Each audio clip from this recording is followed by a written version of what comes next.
Michał and I are sitting down with the one and only Jordan Owen, and we're going to discuss his new and awesome album, Nowhere Land. And, well, I don't really know where to start. This is a huge topic, both in scope and in size. We're going to talk about the other one and only Christian, and because inevitably we're going to go into the sensitive territory of pronouns, I think I'll give it over to Jordan and let him give his actually very on point disclaimer that he gives on the topic. So Jordan, if you want to take it away. So with regards to Christian's pronouns, I've always said that just as a matter of courtesy, if I were ever addressing Christian directly, I would use the female pronouns that he requests. However, that is less a courtesy to him and more just a natural barrier that I would put in place for myself to ensure that I'm always interacting in a respectful manner. So it's like, oh, Mitzi says hi. So it's less it's less out of benevolence towards him and more about me just trying to, kind of maintain my own equilibrium, because the temptation to disparage Christian is always there, and to some extent it is very much inevitable. So there are points where it becomes difficult to talk about Christian without disparaging Christian. So that's my view on the pronouns if I were talking to him directly. Now, that said, I don't think that Christian is actually transgender. I don't think that Christian is actually a woman in a man's body.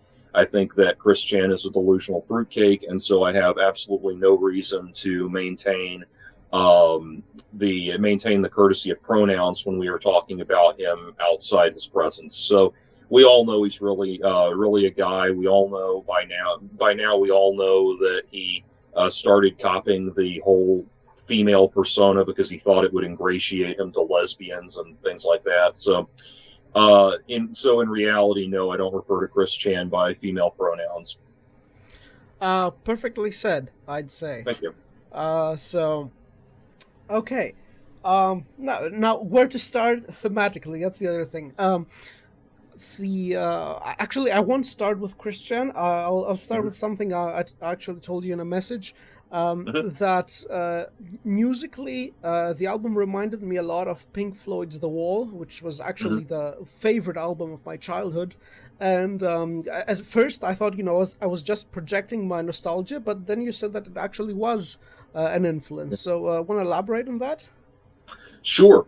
So, The Wall was a tremendous influence on me in a lot of ways.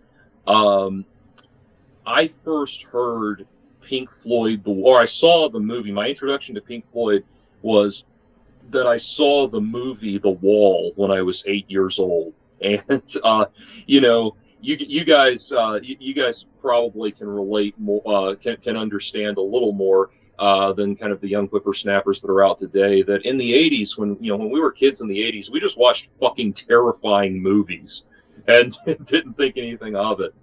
And so when I saw The Wall at age 8, it terrified me, and it terrified me on a level that I had never experienced before, because most of the scares that you experience in movies that you're watching at that age, it's going to be things that go bump in the night. It's the claws of Freddy Krueger coming around the corner. It's the Terminator. It's Jaws. It's all of those things. And the thing is, those things are scary and creepy, but there is an otherworldly quality to them that makes them kind of feel fundamentally distant. Whereas the things that are scary and terrifying and upsetting in Pink Floyd The Wall are very real. And they're very real, and they're born out of mental illness. And they are rooted in very real fears that people have, and things that happen to you fundamentally as a child, especially. One of the most terrifying scenes, and it's such a simple sequence, but one of the most terrifying scenes in that movie is when the character of Pink is shown being deathly ill, and you see the mother and the doctor off, several feet away from him, not looking at him, not talking to them, whispering back and forth among themselves, and he's sitting there kind of obviously terrified about what are they talking about, what is this, and talking about him like he's not really there, like he's not in the room. And so the metaphorical wall starts to be built, and that kind of fear, that sort of thing, to see that at age 8, when at that age, your parents are your structure and your safety net and your comfort zone and everything like that, and to be confronted with things like concepts of parental neglect, abuse, both physical and psychological, in relationships, insanity, depression, anxiety, all of these things, that was really terrifying, and it really struck me kind of at the core of my being, and really, really just had this profound effect on me. And what was interesting was, as I grew up, obviously I was able to appreciate it on different levels. At first it was just this thing that terrified me. And then as I started to appreciate Pink Floyd, I got a little older and I could actually appreciate the music of Pink Floyd. I loved how this was this band that essentially their primary focus was psychology. They were born out of the psychedelic movement in the human mind and experimenting with the human mind. The thing is, the original psychedelic bands and that sort of thing, they were really more about just getting high and whacked out of your brain and coming up with weird crap.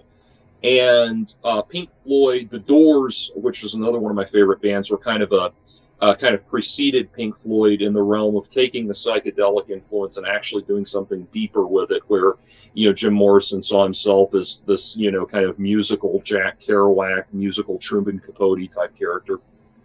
And so Pink Floyd came along, and they really started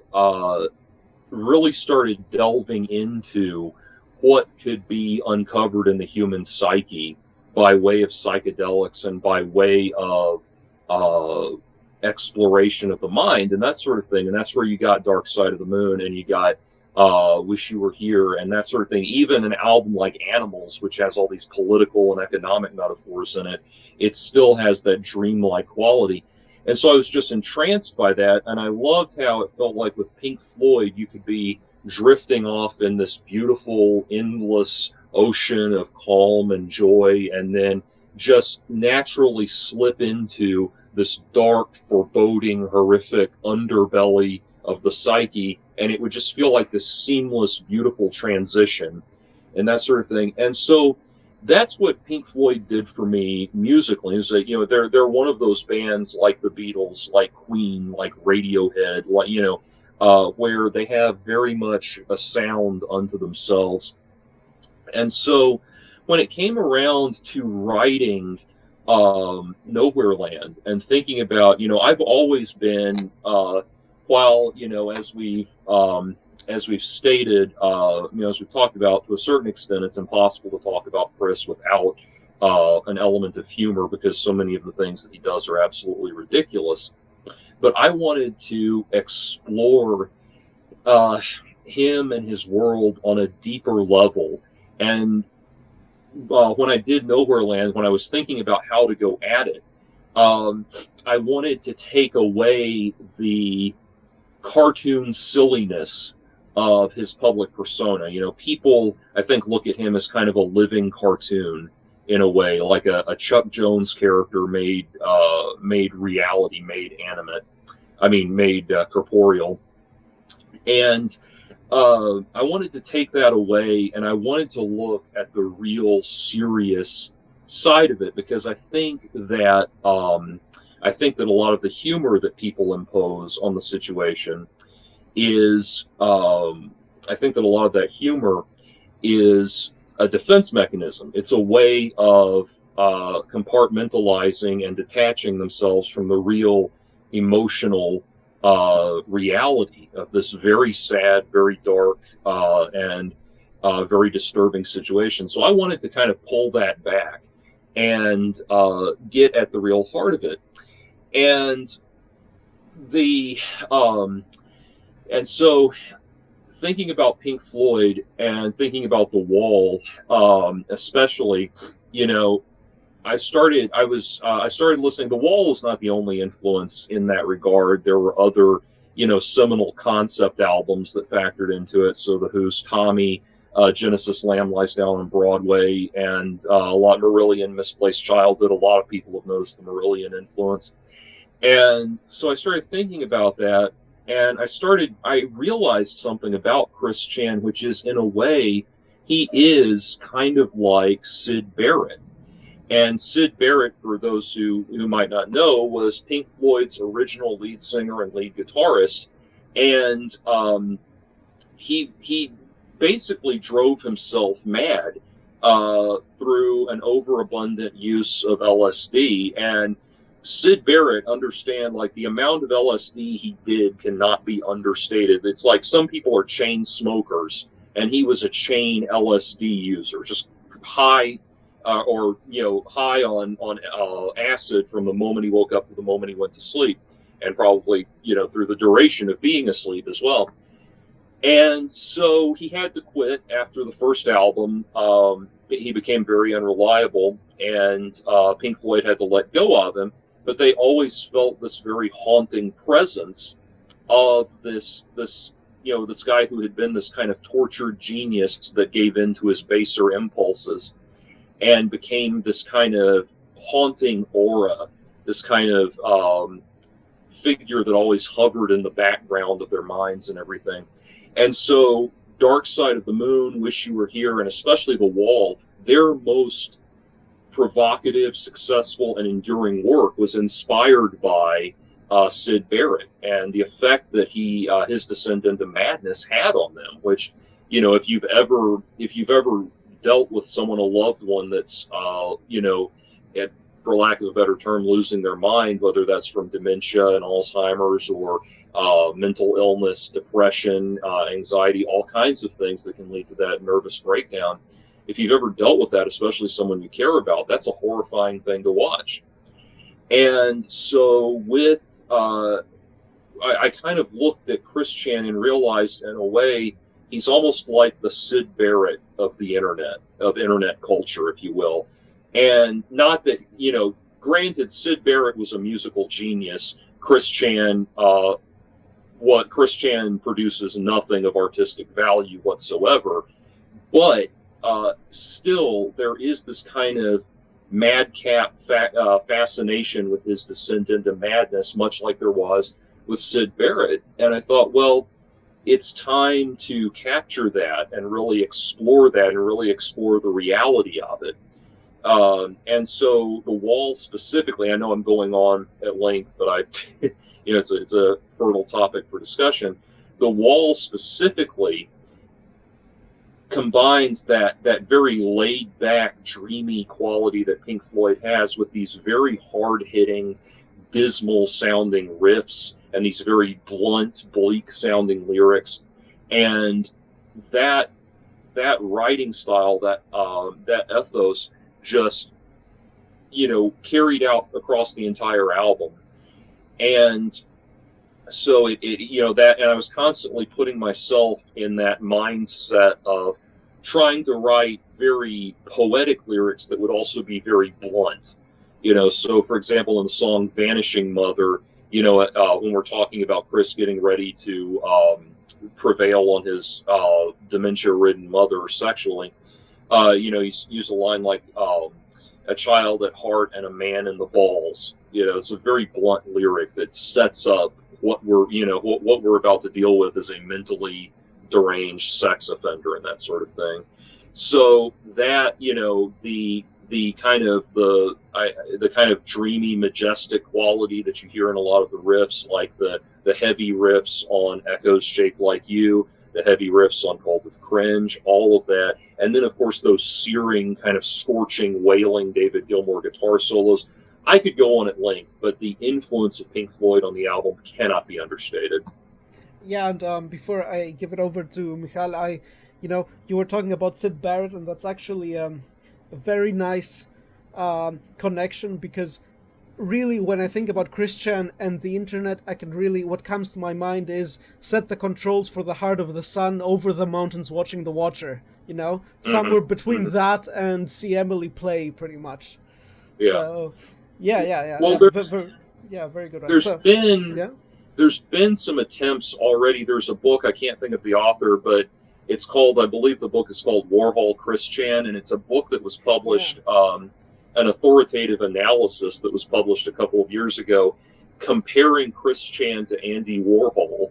And there's something to be said for that, because like Andy Warhol, Christian is kind of this psychological distillery of all of our popular culture into this one condensed output, and whereas Andy Warhol might accomplish that with a painting of a soup can, Christian would accomplish that with Sonichu, and Sonichu is a combination of Sonic the Hedgehog and Pikachu, obviously, and all that. So it's combining all of those pop culture influences. The difference is Andy Warhol, of course, is doing that consciously, and Christian is just kind of a psychological digestive tract. But but there are these legitimate comparisons to make to pop culture figures, and there's a lot of them. You could make a good comparison between Christian and Forrest Gump in a way, where Forrest Gump, the idea of what makes Forrest Gump enduring as a character is that he goes through all of the major social and political upheavals of the 20th century, the United States 20th century, Vietnam and the hippie movement and these assassinations and all of that. And he has this kind of childlike wonderment in his interpretation. And you could say Christian is like the negative version of that, the disturbing negative version of that.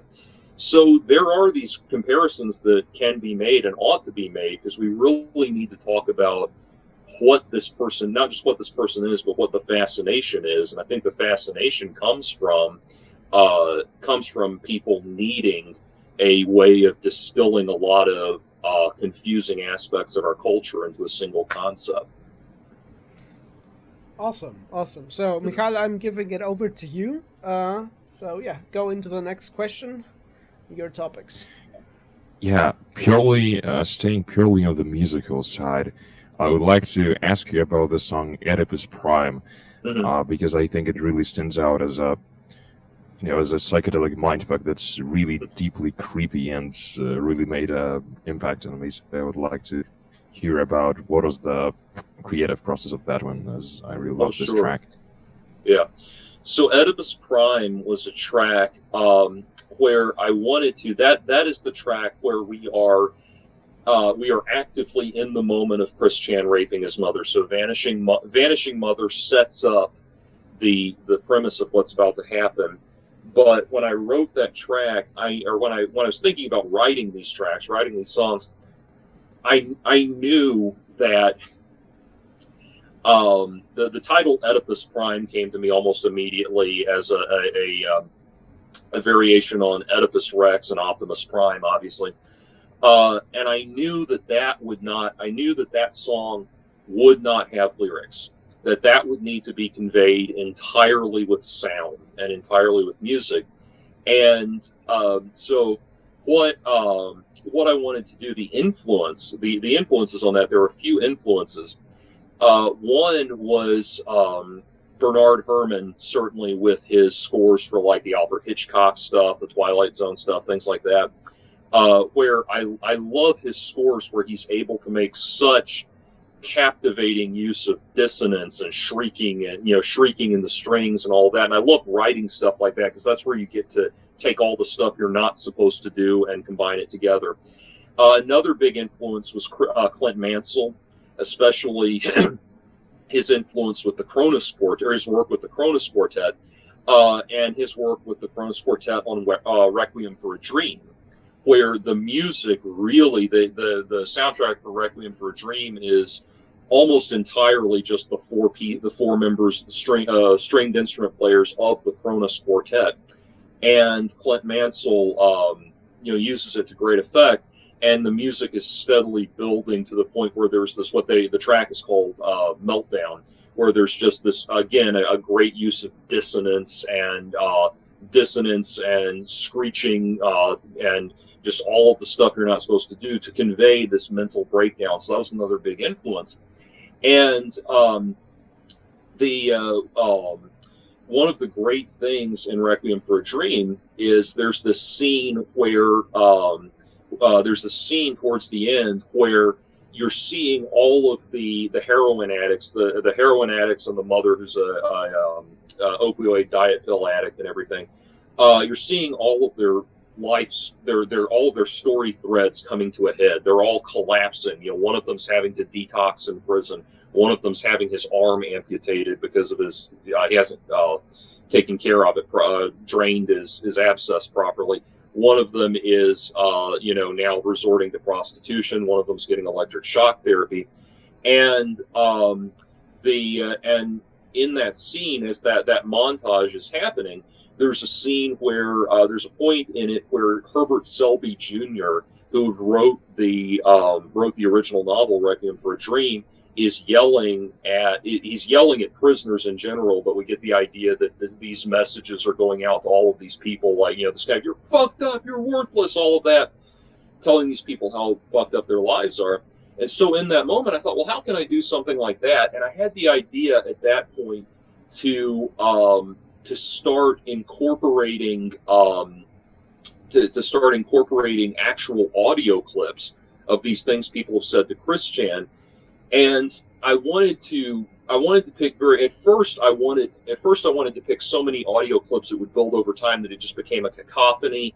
Part of me wanted to bring in the character of Mad Dog Fuckface in the Morning that I made which is a composite character I made for all the radio DJs and people that were making fun of Chris in the media. And I thought about bringing him in and all that. And I thought, no, I want it to just be some very pointed observations, some very pointed statements that can be like, as Chris is sitting here, fucking Barbara, these horrible, everything that's horrible about him is coming to this great culmination. What are these things that we can say, and what can be said? And three very specific things came to mind. The first two were, Robert, the thing where Robert interrupts Chris screaming and says, "Hey, listen to me!" And so that "listen to me," that was crucial because Chris never listens to anybody. Then Blue Spike saying, "You sick fuck." And that was when it was revealed that Blue Spike was actually a 13-year-old boy that Chris had been sexting with and everything. And so "you sick fuck," that, listen to me, you sick fuck, listen to me, you sick fuck, have that going back and forth. And then one of the most powerful voices of anyone that's ever tried to get through to Chris was the infamous Matthew father call, where a troll pretended to be the father of the girl Chris wanted to date and just dressed him down for all his problems and everything. And the thing is, as cold-hearted as that is, and as much of a mockery as that is, everything he says is things that Chris needed to hear and needed to take to heart. And so that was perfect. And what's great, I needed to find a clip for that.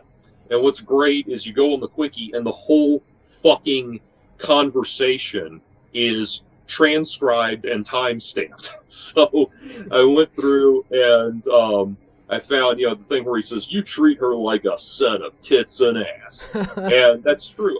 That's true, because at that point, Chris is not even registering that this is his mother. He doesn't, it's very clear from his letters, he does not register Barbara as anything other than this thing that he realized he could fuck. And so those voices going back and forth, that seemed powerful enough. And then at the very end, my voice cuts in and says, "What have you done, Chris?" And I did that intentionally. That's the only time you hear his name on the album. And, people were saying, when I did that, people were saying, "Well, Jordan, if you do that, he could sue you." It's like, Chris will never have the mental wherewithal to sue anybody. But more so than that, there's no question that this is talking about a legitimate occurrence thing that actually occurred, so that's not a concern. But anyway, so then the next thing was like, what is one sound that I could put in there that I could quantize to the grid of the music so that it's in time with the orchestral parts? What's one sound that I could have in there that would articulate what was happening? Of course, it's the bed springs creaking. And I like to think that what the aura of what's ultimately created out of all of that is something akin to what you see in like a movie like Psycho, where you never see the knife, you never see Janet Leigh actually be stabbed by the knife, but it's still terrifying. It's that kind of thing right there. I edited a lot of things out of that. I originally had a clip that was supposed to be me doing the voice of Chris Chan and talking about spirit bonding and all that while it's going on. That I took out too, because it was like the more I took out, the more I left up to imagination, the more impactful it became. Oh yeah, absolutely, and the more horrifying it became, I would say. Yeah. Because you fill in the blanks with everything you dread, pretty much, and yeah. So yeah, something I wanted to point out is based on that line you have where you say you were born in a time when the world was sublime, and I think that's very important because, well, first of all, I don't think that the younger generations can really appreciate how fucking awesome the world was from the late 80s till the early 2000s. Like, art was probably at its best. Politics didn't matter and didn't rule our everyday life. The internet was at its infancy and had, all this potential, and so all of that informed in a great this golden age that has within it the imminent collapse kind of also informed Christian, but I think it also informs our strange nostalgia that we experience when we look at Christian. Like, we're creeped out, we enjoy the cringe, but there's also a strange sense of Chris bringing us back to the glory of our childhood in some strange way. I don't know if you've... Yeah, absolutely. Like, so it's funny that the people write to me about various tracks on the album that they really love, and the number one track that people write, the number one track they write about is 90s Kids. Then Vanishing Mother and Cult of Cringe are very popular ones. I think those are very impactful songs.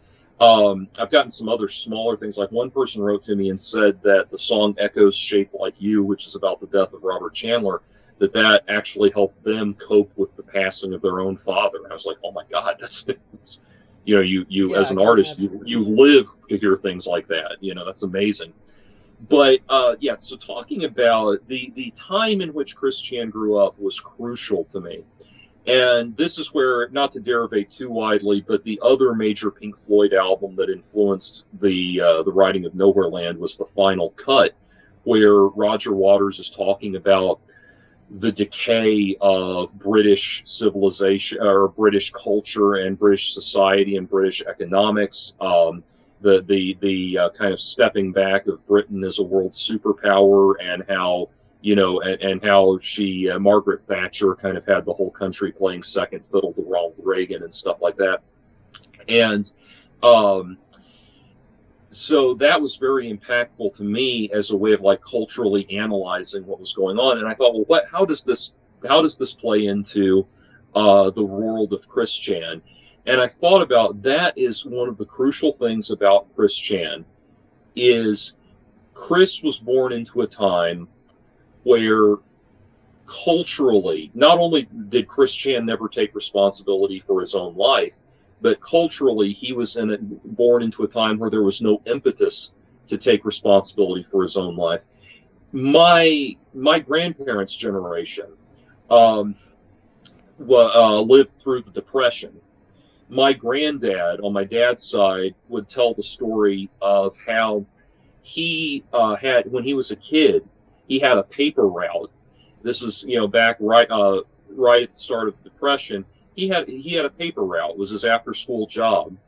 He went and he went home. I mean, he went to the newspaper office to collect his pay, his earnings for that time period, or that earnings block, which was, I think, $10, although which is not an insignificant amount of money back then, but it's $10. And by the time he got home from the newspaper office, the stock market had crashed, and he had the only $10 in the family. That was all the money they had to get by on.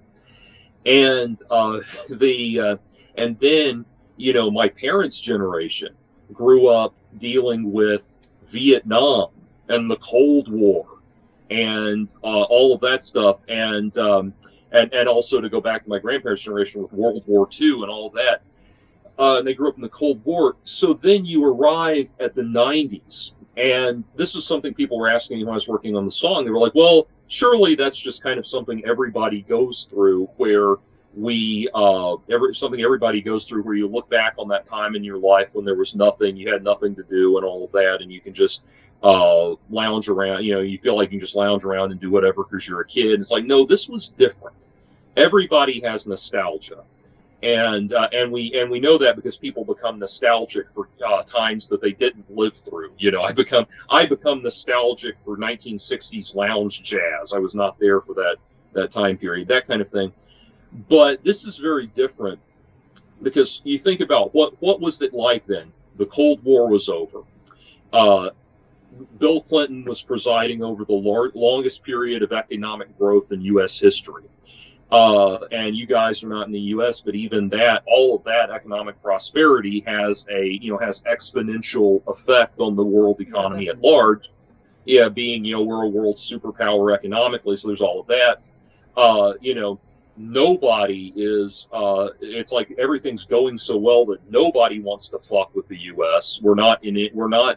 You know, we finished Desert Storm, and then we don't have anything really going on. And there's all of this economic prosperity and all of this, and our lives, you know, you saw in the lyrics to 90s Kids, where it says, you're looking for purpose, you'll find it at the mall, a dream of perfection for winter, spring, and fall. And our lives revolved around the mall.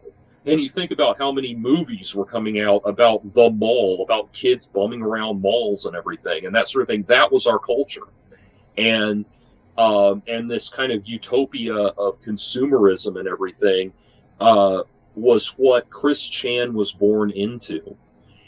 And we had this, looking back, we had this very naive dream, this very naive kind of dream world idea that we would never, that this would never end, that this bubble would never burst. And then September 11th happened, and everything changed. And suddenly people had real concerns again. Suddenly people had a reason to sit and watch the news every night again. I mean, you think about what were the two. There's a breakdown. There's that breakdown in 90s Kids, where it goes into that spoken word. I don't want to call it a rapping part, but it's like a spoken word part where it's like, you know, Monica and John Bonet, Slobodan and Tim McVeigh. All of these things, these were just passing things that we didn't think about, we didn't worry about. You know, the perfect U.S. economy, government thing will all take care of it. It just seemed far away. It didn't seem to matter. What were the two biggest scandals in the 90s for the U.S.? The O.J. Simpson trial and the Monica Lewinsky thing. Both of these things are things that had no effect on the public at large. OJ a little bit, because they were worried about a repeat of the Rodney King riots, but in general, these things didn't affect anybody. These were just passive forms of entertainment for us. And we've seen the difference now, where, you know, the U.S. just did 4 years of Donald Trump, where the man had one sex scandal and personal screw up after another that came to light through. And one after another, and nobody cared. Nothing had any traction, you know. The man said on tape that he would routinely go around and stick his hands in women's vaginas without asking, and nobody cared. Nobody. The president's joking about sexual assault. Nobody cares. Yeah, nobody cares when World War III is basically at the door, Right. Yeah. Exactly. Well, that's I think South Park nailed it, where where Mr. Mackey is just living up the nostalgia of the Cold War '80s with the prospect of World War III, and the principal comes in and says, "Why are you making all the kids watch Red Dawn?" And so but we see Chris Chan, bring it back around to him. Chris Chan was a perfect vector for all of that 90s passive consumer utopia thing. He created that is what created that world in his mind. That is what created Quickville in his mind, was that culture. And you think about, there's something so poignant about what was, it's amazing how much we know about him, but what was Chris Chan doing when the planes hit the Twin Towers on 9/11?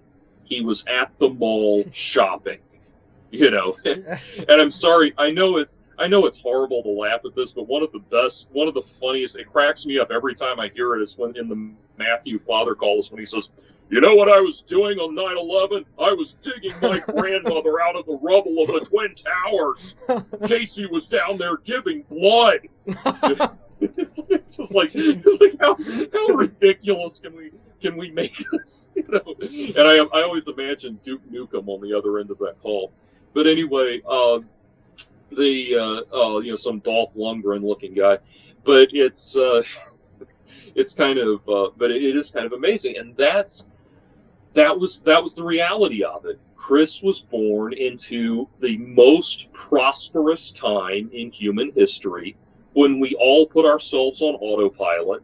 We all had this feeling that the future will take care of itself, and there was no, what's the line from Game of Thrones? Winter is coming. There was no concept of winter is coming. We literally thought it was going to be summer and sunshine forever. And that was, that was the reality that Chris was born into. And I think that played a large part in ruining him. Yeah, absolutely. So, Michał, go into another one of your questions. Yeah, surely. I'm just wondering, because, on one hand, you have this very specific personal story of Chris Chan, and on the other hand, you have songs like 90s Kids and different themes that appear throughout the album that, are more universal. Mm-hmm. And I just wonder, to what extent is this a story of Chris Chan, as a person, and these songs, as you said, are necessary to flesh out his psychology and development as a character, Mm-hmm. and as a human being, and to what extent he can be, he can represent a whole generation, or human beings as such, because you alluded to universal struggles like death of a relative and stuff like that. Well, this was interesting because, the album has 20 songs on it, and I could have easily done 50 songs. The amount of depth that goes into the Chris Chan story, that's why, all of the trolling sagas had to be distilled into just a few songs, just a couple of songs and that kind of thing. Because I could have gone, I remember, people were asking me things like, when I was working on the album, friends who knew what I was doing were asking me things like, are you going to do a duet between Solid and Liquid, Chris? Are you going to do a song about Jacob Sockness? Are you going to do this, that, or the other? And what I realized was, one, I imposed a deadline on myself that I would get it out before the July 20, I would get the album done and released and out to the public before the July 28th courtroom date for Chris. That was my self-imposed deadline, because otherwise I've got so many, projects. I've done a third of the project and sat on it for years or something. But anyway, so knowing all of that, going back to I had to think hard about what I wanted to say and what message I wanted to get across. And I realized that dramatic situational irony was one of the most important things. And realizing that Chris ultimately, like I said, I said he's basically a psychological digestive tract, and that's really what he is. It's not about it's using Chris Chan as the pivot point to look at all of these issues in society, because so many of society's ills can be embodied in the experiences of Chris Chan. The issue of trolling and the extent to which cyberbullies will go to harass people, and the sheer madness and insanity of all of that. The way in which the media thoughtlessly inflames situations like this. That the song "When the Bow Breaks" dealt with that, and because you think about, I do think that the people who commented on, who used Chris Chan as a prop for mockery and media spectacles and everything, the Opie and Anthony's of the world, the Tosh Point O's of the world, the Milo Yiannopoulos of the world, the people who were, pointing at him and laughing in the media, I think don't realize I think they see themselves as really and truly detached from the media, the people that they comment on and everything. And so, like that detachment from what we would think of as the professional ethics of a journalist and that sort of thing, and even comedy news people are still bound by journalistic ethics. And so that sort of thing, those ills, the greater ills of society, kept showing up. That Chris kept serving as a great vector for exploring all of those topics. So I decided, the incel culture, the song "With Rage" is very much, there's this, in the song "With Rage," there's that moment where there's a Japanese woman who starts talking. That's actually the Google Translate, or Bing Translate, on the browser that I use for that. And that, because it gets that very robotic sounding kind of answering machine voice. And the first thing she says is "another wa hikikomori desu." So then it goes on in that, and it's basically saying, I forget the exact wording that I originally put into it, but it's saying, you will probably die alone. You will probably never have friends. You'll probably never find love. That kind of, it's something like along those lines. But that "anata wa hikikomori desu," the hikikomori in Japan are basically the Japanese equivalent of incels. The difference is, in Western culture, where incels are like this militant movement that they think they're, they think they're arrogantly being denied sex by the Stacys of the world and all that. The hikikomori are people that have just kind of given up on it all.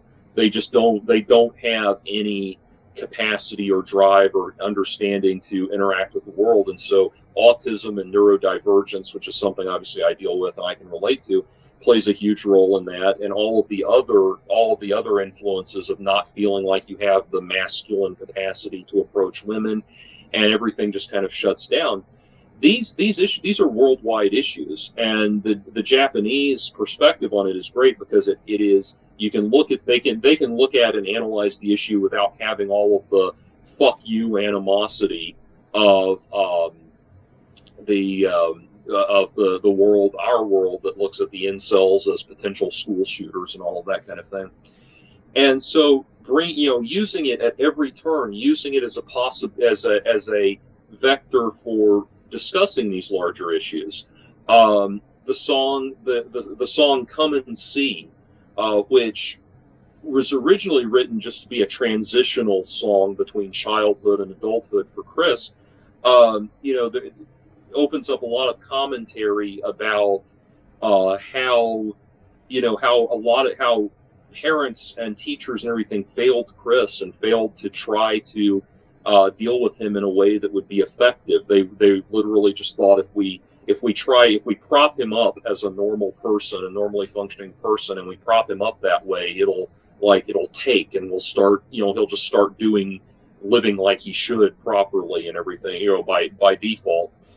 And all of those things over and over and over again just kept showing up in Chris's life, as examples in Chris's life. So it was a question of, what are all of these societal ills and societal problems that I can address in a sequential manner to tell both the story of Chris and his life, and also the larger issues that he serves as a metaphor for. And again, the Forrest Gump analogy comes back in that regard. So yeah. Yeah, I think the Forrest Gump analogy is very interesting because, you know, Forrest Gump, one of the main characteristics is that, you know, he's adorable, and you can't get away from that. And, you know, what you're left with is this feeling of wholesomeness.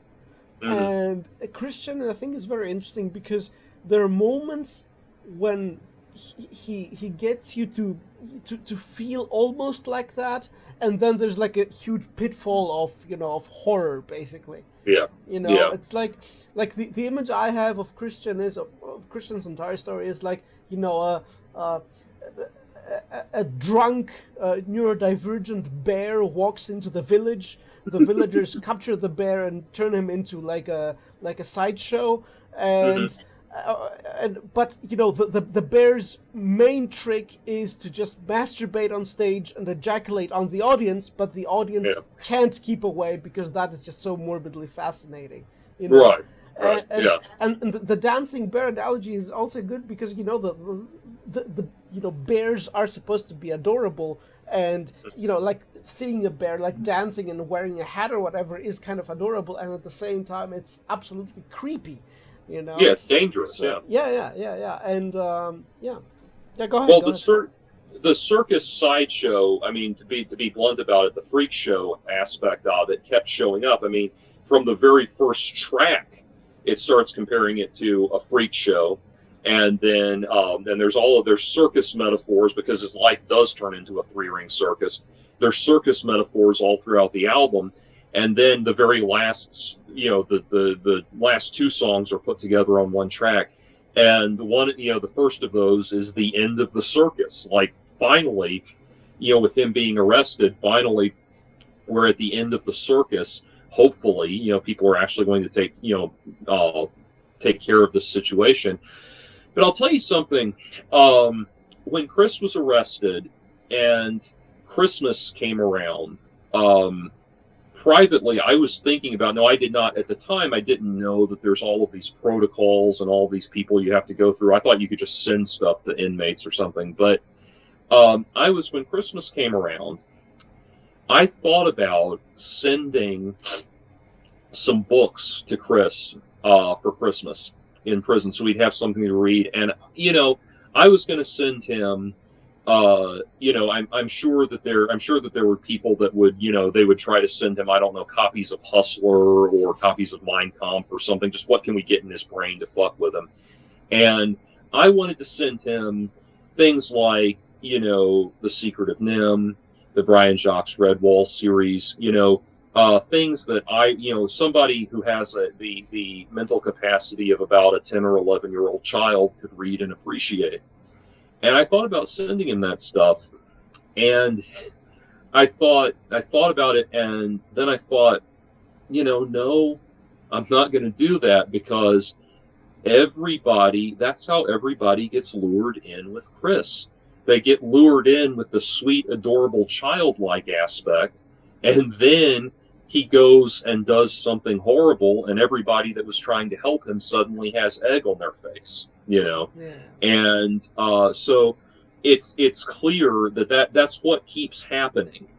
And so I thought, you know, as sorry as I feel for him, if it were any other low-functioning adult child like that, I would love to do something like that, where I send in some books for him to read or something like that. But in reality, what would happen is, if I got a copy of The Secret, well, the book is not The Secret of Nim, the book is Mrs. Brisby and the Rats of Nim.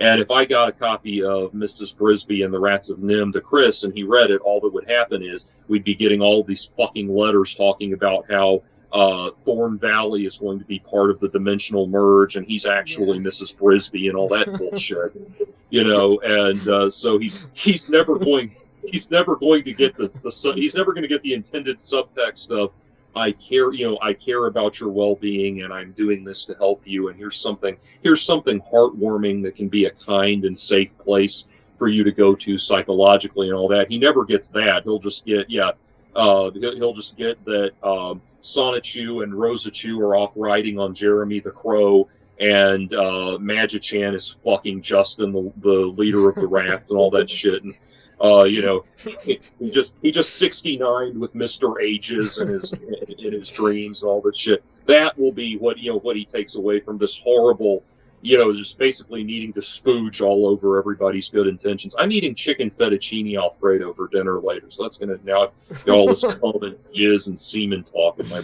Yeah, that kind of reminds me. There's on one podcast, I think Gino Samuel was invited on that one, and they were trying to analyze why is Mewtwo part of Chris's polyamorous marriage, and they just say it's the curves, man. It's the curves. The hips, Mewtwo has those birthing hips, pretty much. And that's probably true. That's the thing. It's probably true. Like his lizard brain, saw those like amazing fertility hips, and it all clicked in his head on a subconscious level that's below the subconscious level or something. It's well, it's kind of. I think it's kind of like, to a certain extent, especially I think this happens less with, this does not happen as much with women, but I think the male sex drive, because to be perfectly blunt about it, one thing that I think a lot of women don't realize about the male sex drive is you wake up in the morning thinking, I need to pump some cum today. Like literally, like that's like you get like this waking up, you think sex is like your primary drive throughout the day. You have to choose to do other things. And so what happens is, your mind is going to acclimate to whatever, your mind is going to acclimate to these possibilities for sexual release that you have access to. And that's why, you have guys that go into prison, have never had an inkling or an inclination of any kind towards homosexuality in their lives. And then once they're in prison for a year or so, they're just turning into crazy little cock sluts because that's what's available to them. Their mind is saying, okay, let's reacclimate to this. It's and so that's what happens. And I think with Chris, you have somebody, it got to a point with him where he's completely cut off from any kind of human contact outside of one person, and that's Barb. And so he starts reacclimating to that being his only sexual possibility. And he starts looking at these cartoon characters and probably seeing these little kind of pareidolia indications of sexual viability and all of that, and probably does. And I mean, I'm not going to lie. I mean, that is, I love, for example, Heavy Metal Magazine with these drawings of gorgeous women with huge tits and everything, and that's very sexually appealing to me. So I'm not going to lie that to a certain extent I'm turned on by cartoons like that as well. Yeah, it's sure. The difference is, when it's getting to the point that you're looking at, like you say, Mewtwo or a Pokemon, and just determining its sexual viability and everything. You might need to, you might need some real human interaction. Sadly, Chris is not capable of having that human interaction, so it's a double-edged sword. I don't know, man. I mean, like, Pikachu's tail is really, like lightning cock, Oh, man. Right. Yeah, no, but it's interesting, because for boys, cartoons are, and especially for boys that are either a little bit more artistic or on the spectrum. Cartoons are basically the first thing that sort of maps their sexuality. I remember you talking about in a very old video where you talked about My Little Pony, about how you would because you enjoyed anthropomorphic animals, that there was like a female anthropomorphic fox that you started finding attractive when you were young, or something like that. So yeah, but it's I very, I yeah. haven't watched that video in ages, but I think that was Maid Marian from the Disney Robin Hood, and yeah, Probably, yeah, oh yeah, blah, blah, blah, blah. So, but no, but yeah. well, the point. So that's actually a good thing. So a good stepping off point with that. So ages, years and years and years ago, you know, when My Little Pony: Friendship is Magic first came out, people were, I had not been aware of it because I had pretty much stopped watching broadcast television at that point, and people were messaging me saying, "Well, what do you make of this phenomenon of grown men?" Not just liking the show, but even claiming to be sexually attracted to the characters and everything. And I did a video on that. It's still on my channel. It's called My Little Analysis of My Little Pony: Friendship is Magic. And trying to think as objectively as possible, because obviously, obviously there's a cringe factor there, but I was trying to think as objectively as possible because one of the great things when I watched MLP, one of the great things about it is that's actually a show. It's really deep on a lot of levels. The comic timing is perfect. Like the Yeah. comic, there are fucking fall down hysterical, funny moments in that show, and the comic timing is perfect. But one of the interesting things about that show is that the mythology and the psychology can be broken down. You know, in that video that I did, I broke down how the two-part first episode is actually it actually follows the Joseph Campbell hero's journey Yeah. and very the descent into the underworld, the whole monomyth and everything, and very intentionally so. And so nothing in that show is left to chance as far as the mythology of it, why they were doing things. So I'll give you a quick example. I wanted to do a video about this when the episode aired, but there's a story. There is a backstory episode, a flashback episode that tells the story of how Nightmare Moon conquered Princess Celestia and all that, and trapped her in the I forget the term for it, but it's the underworld of the ponies' existence and everything.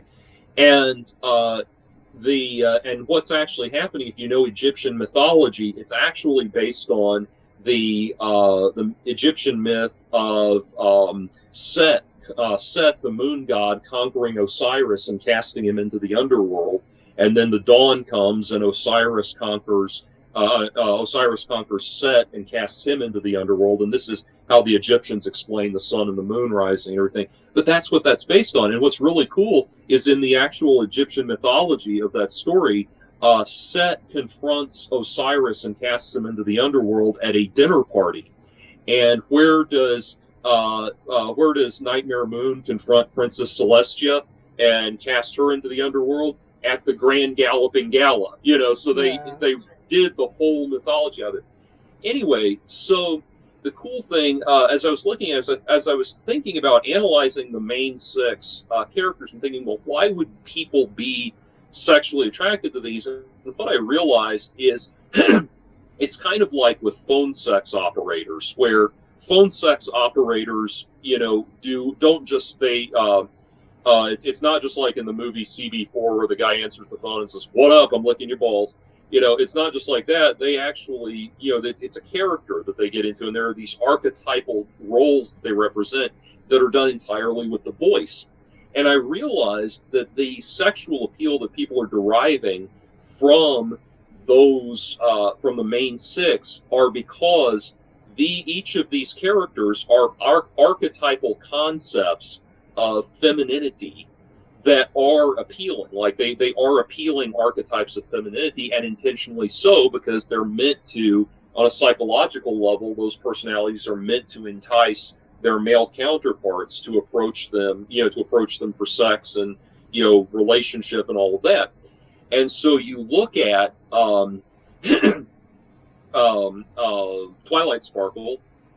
Twilight Sparkle is the archetypal emo goth girl, and then Applejack is the Applejack is the blue-eyed, blonde-haired Southern Belle, you know, the cowgirl Southern Belle, and Rainbow Dash is the Rainbow Dash is like someone like Hope Solo, the smoking hot female athlete type, and through it all, and I'm trying to Pinkie Pie is essentially a manic pixie dream girl and all these things, but they fit these archetypes that are appealing. They're meant to be appealing to girls as aspirational archetypes. These are appealing types of people that you could aspire to be. But because they're realized that way on an archetypal level, they're also going to speak to the male viewers on a level of saying, like, these are those archetypal characters, bringing back the phone sex operator metaphor, like, these are those archetypal characters that you naturally find appealing as women.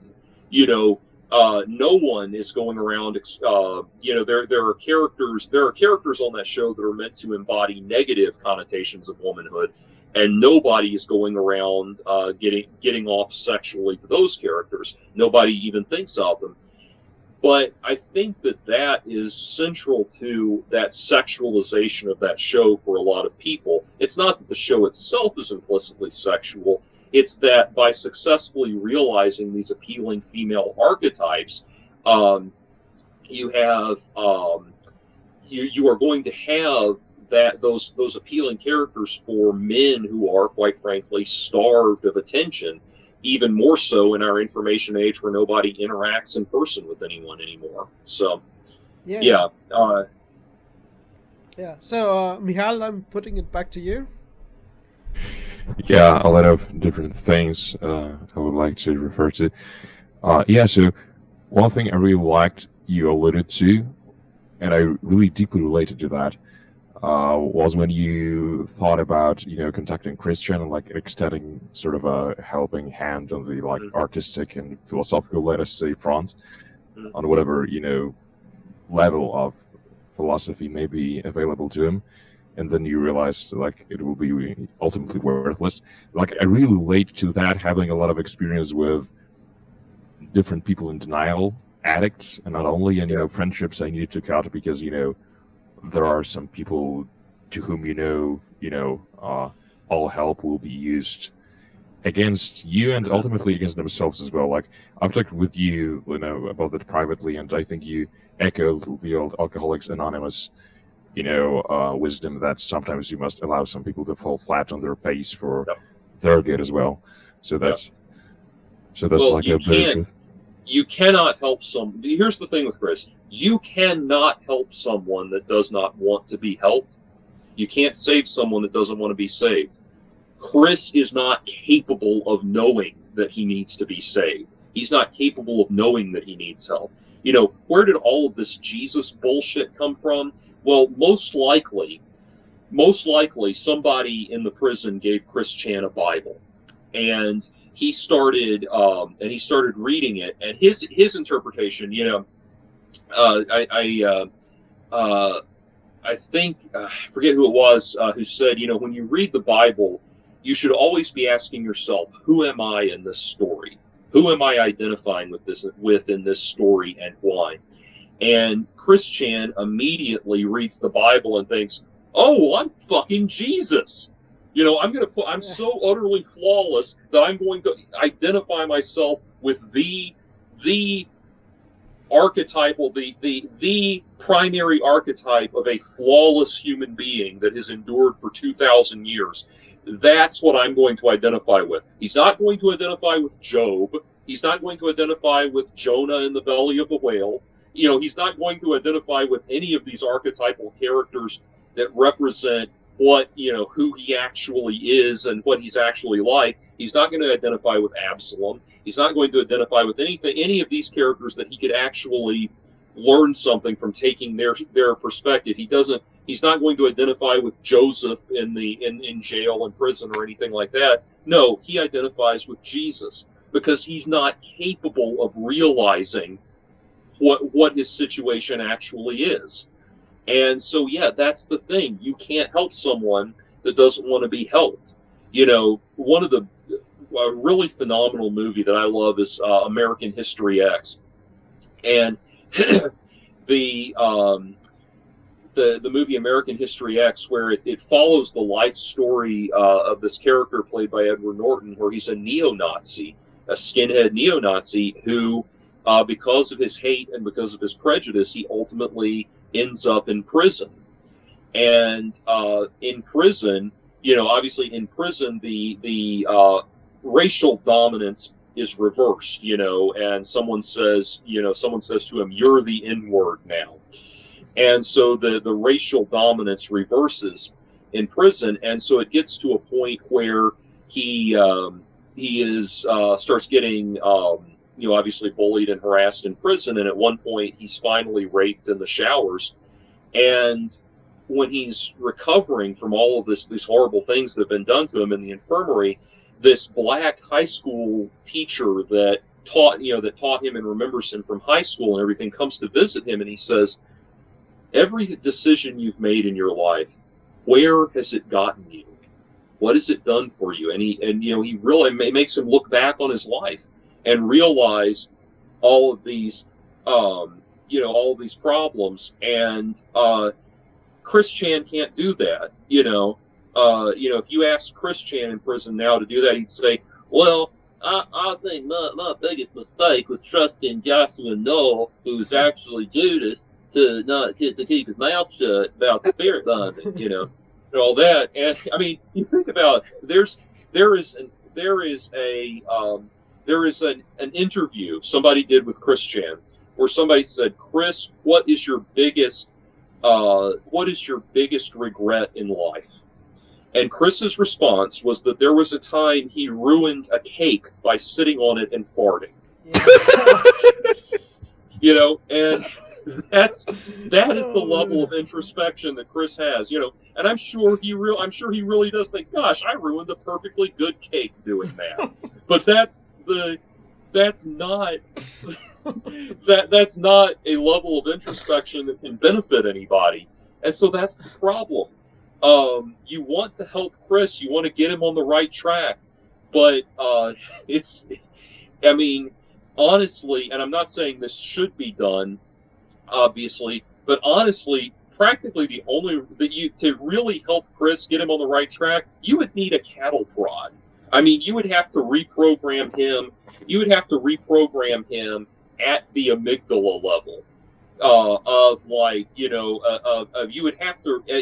would literally have to deliver him electric shocks every time he thought about doing something inappropriate. That's the level of reprogramming that he would need, and then maybe he could start to get a job planting trees and serving the Commonweal or something.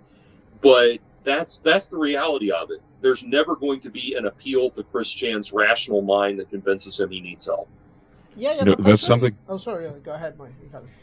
Yeah. There's something I really loved about this album and like the narrative of Chris Chan is that I think you walk a very fine line between making the listener understand Chris and empathize with him, and at the same time you're also not shying away from displaying the side of him as a perpetrator of terrible sexual violence of a very perverted sort. So like I think it is often hard in many scenarios to see both the victim part of someone and the opposite side of that. So I'm just wondering, like, what was your approach to that? Because I think you really succeeded at that. Thank you. So that's actually a great return to the Pink Floyd influence, because I talked about the influence of the album The Final Cut. And throughout The Final Cut, Roger Waters is saying, he keeps having these cadences where he'll say things like, "What have we done, Maggie? What have we done?" And the Maggie that he's referring to is Margaret Thatcher. And he's asking these detached questions of Margaret Thatcher, these detached questions that should be delivered with anger and frustration, but instead they're delivered with kind of detached whimsy and that sort of thing. And I thought that was a very powerful way to that was a very powerful way to interrogate Chris, ironically, was to be asking in the lyrics, asking these questions that he couldn't possibly answer himself. and like in the song "Come and See," where it's saying, "And did you never see the other boys outgrow cartoons? Did you never and meaning, did you never realize that the other boys put all that aside and started focusing on growing up and manhood and that sort of thing?" And asking those ironic, detached questions like that gave me an opportunity gave me a way to sympathize with Chris, or show the sympathy with Chris while still interrogating him.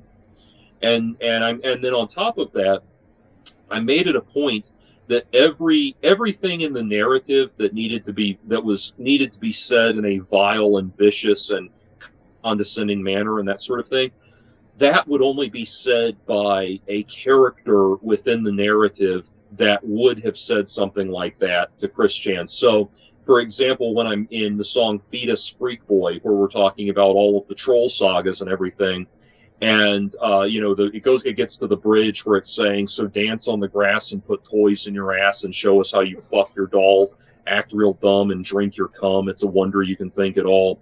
Well, that part is being said by the trolls, the people who actually were saying those hurtful, hateful things to Chris when it was actually going on. So it creates a narrative, I think, for the listener, creates a narrative detachment where the narrator of the song, the person that is singing at the beginning, the person that's singing at the beginning in the song, the song, the childish one, that's meant to be a troll who has seen the error of his ways and is reflecting on, what have you done to the childish one? Was it all worth it, my friends? Asking the other trolls, is what we've done to this person really worth it? Has it really amounted to anything? Has it accomplished anything? And so having that be kind of the Virgil to the listener's Dante, if you will, that narrative voice that's carrying you through the story. And then these other people can come in and say all of the asshole things, and we can remain personally detached. We can observe it without connecting to it directly. Now the image that I have in my mind is, the 9 circles of Chris Chan, and all of them smell like Axe body spray. Yeah, and see, that's the thing. That's the thing that I've told people about Chris Chan, especially people in my life that have listened to the album and had no idea who he was. I will tell them things like, yeah, he tried to petition Barack Obama or whoever, I think it was Barack Obama at the time, petition the president to pass a law saying that only Axe body spray is for heterosexual use only. That kind of thing is ridiculous, knowing that he was, taking a paper mache heart, trying to attract women by taking a paper mache heart and attaching it to a fishing line and casting it out, trying to reel women in that way. These things are ridiculous and hilarious, and people start laughing. And then I'll say, and then at one point he thought he was turning into a woman by using binaural beats, listening to binaural beats and covering himself in estrogen cream. And he decided to cut his taint open and call it a vagina. And people are like, what? And that's the thing. There's always. I told one guy I know recently about that, who is someone who got into the story because of the album and was asking for more information on Chris Chan. I told him that, and he just sat there like this, like for about a minute when I told him that, like, oh my god, and that's the reality of, like, this story just keeps getting darker and darker, and the ridiculousness of it, the silliness of it, just keeps compacting on itself. All of these things make you laugh, but they make you laugh on a deeper and darker level every time. And that was a big part of the reality of Chris Chan that I wanted to get across. Yeah. One thing that keeps, now that you also mentioned the unclit, the taint wound. Yeah. It's something that's very interesting about Chris's transition attempts and everything. Yeah. Is the basically the massive amount of hatred he had for masculinity and men, Yeah. basically. And Yeah. you know, there's this like this controversial idea, which you know technically is not that controversial, but it's become politicized. This concept of Yeah. of autogynephilia, but Yeah. I'm mainly putting it on the side of autoandrophobia, where you know, Yeah. you see that with some men that they like women so much that they basically start being disgusted by anything masculine and also anything Yeah. masculine about them. You know, and I think that's something. I think that's something that a lot of neurodivergent men might have to a certain extent. I remember, Yeah. and it's obviously not the same, but it's in the same general category where, like, people in your high school called you faggot because you liked ballet, and you thought like, why is it faggotry that I like, you know, beautiful women in spandex, and you like wrestlers covered in oil, Right. you know? And you know, Yeah. I can see the same thing on like, in my case, like, I like, for example, when I like having sex, I ideally like myself to be completely hairless and having my toenails painted black. You know, there's this kind of this enjoyment of femininity, sort of, that comes, you know, comes into not identity, but this sort of sense of self that has to do with the disgust of masculinity, sort of. So I Yeah. thought maybe you had something interesting to say on that. Well, yeah. Well, you bring up a lot of good points, and one of the things that the more the women that get called TERFs and everything have been bringing up, the Abigail Schreiers and the Helen Joyces and all that, have been bringing up, that's actually a very important point, is there's this new fascination that young girls have with transitioning that has never existed before at any point in history.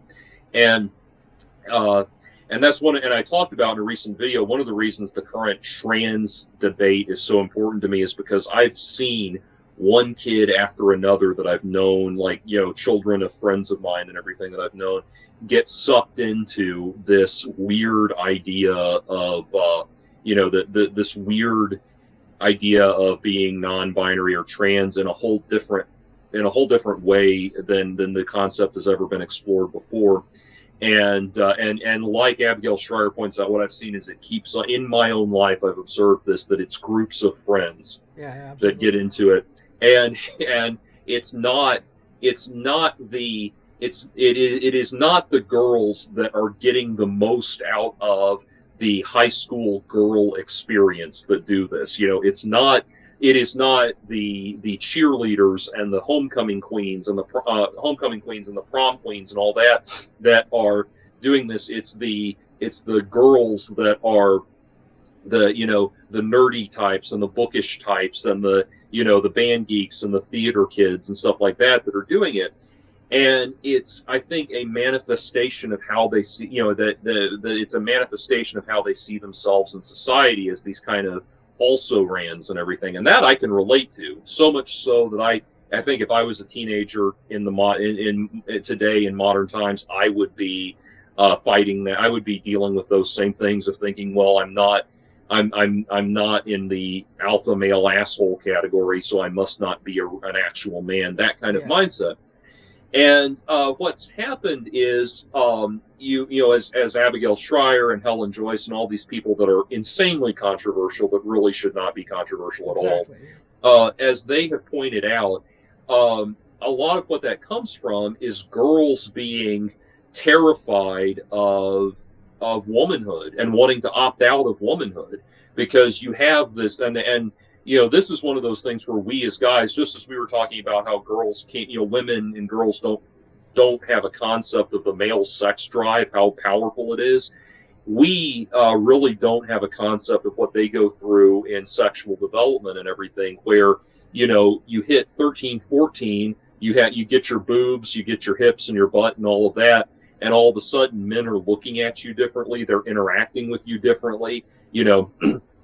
You suddenly no longer feel, you're suddenly no longer able to look to older men as a fundamentally comforting, steadying concept in your life and everything, because they're treating you differently, interacting with you differently, the boys around you, all of this stuff all of a sudden is just foisted upon you, and you don't know what in the fuck to do, and it's terrifying. And on top of that, your body starts going through all these wild changes, and you get your period and all this shit. And she's pointing out that these young women, are not trying to be. It's not that they want to be men; it's that they want to be not women.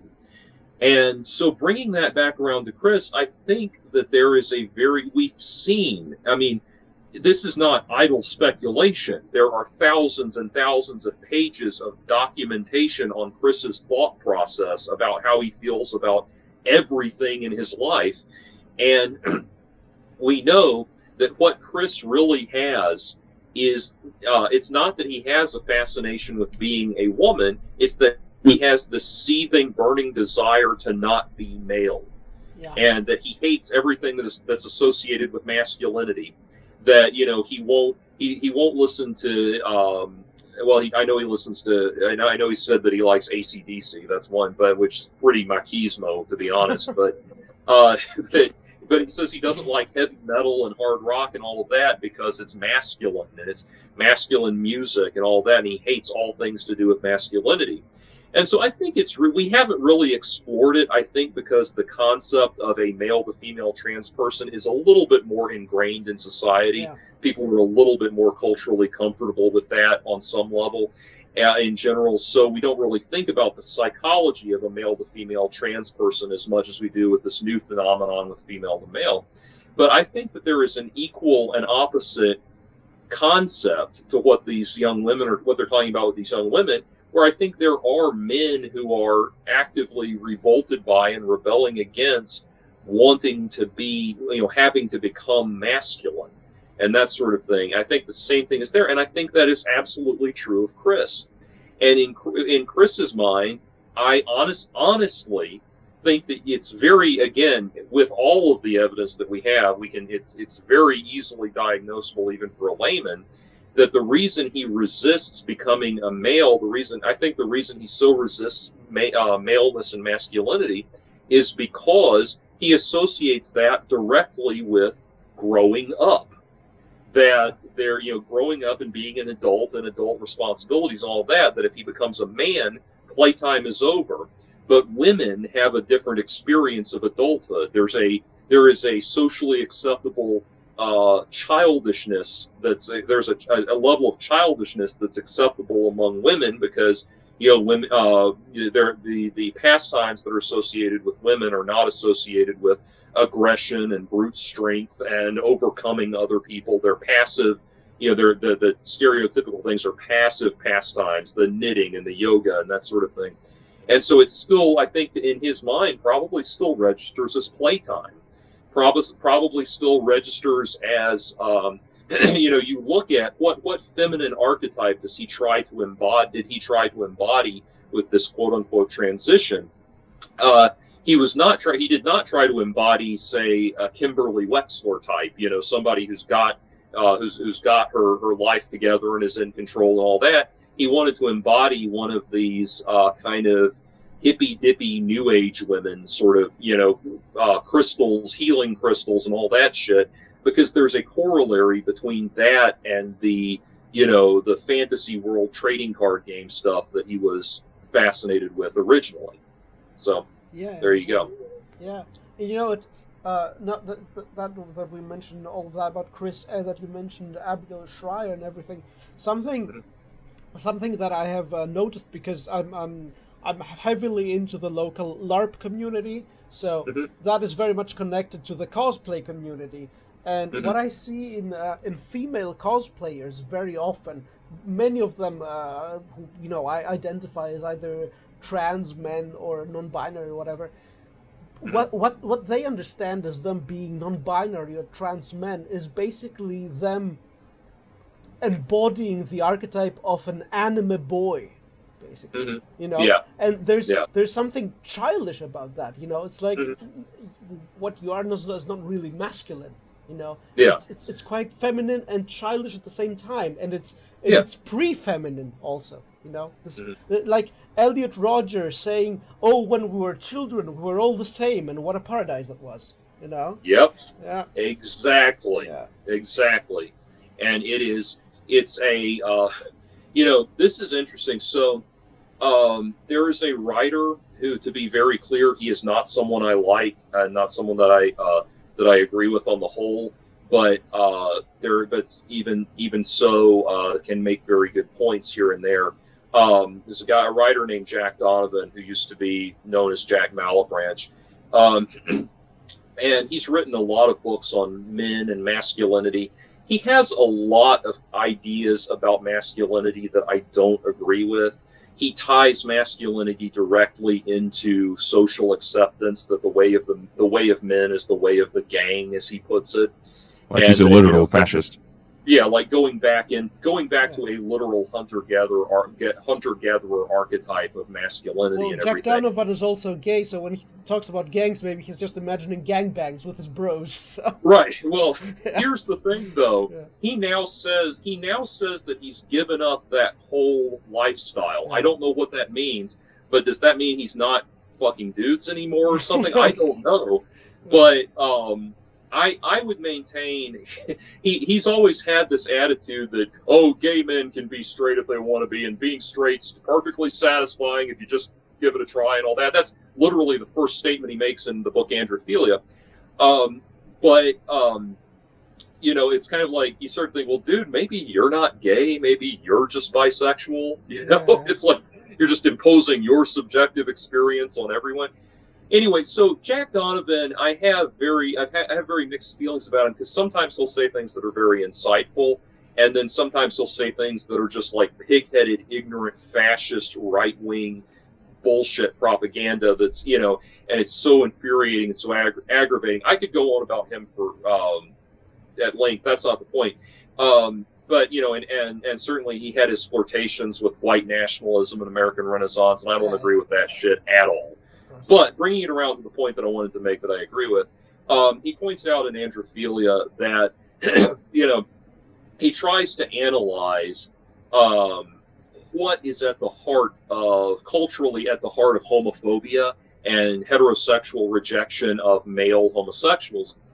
And he does bring up a very good point, that part of it is associated with, fundamentally, masculinity is accepted in society as a motive force. It's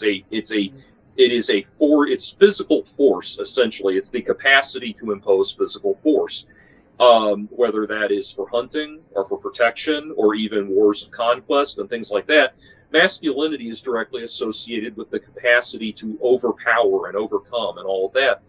And bringing it back around, now we talked earlier about how I was always perplexed growing up about how, the boys would make the boys in bumfuck Mississippi, where I was living, would make fun of me because it's like, okay, I like to see beautiful women in very small amounts of clothing dancing around on stage to beautiful music, and that makes me gay.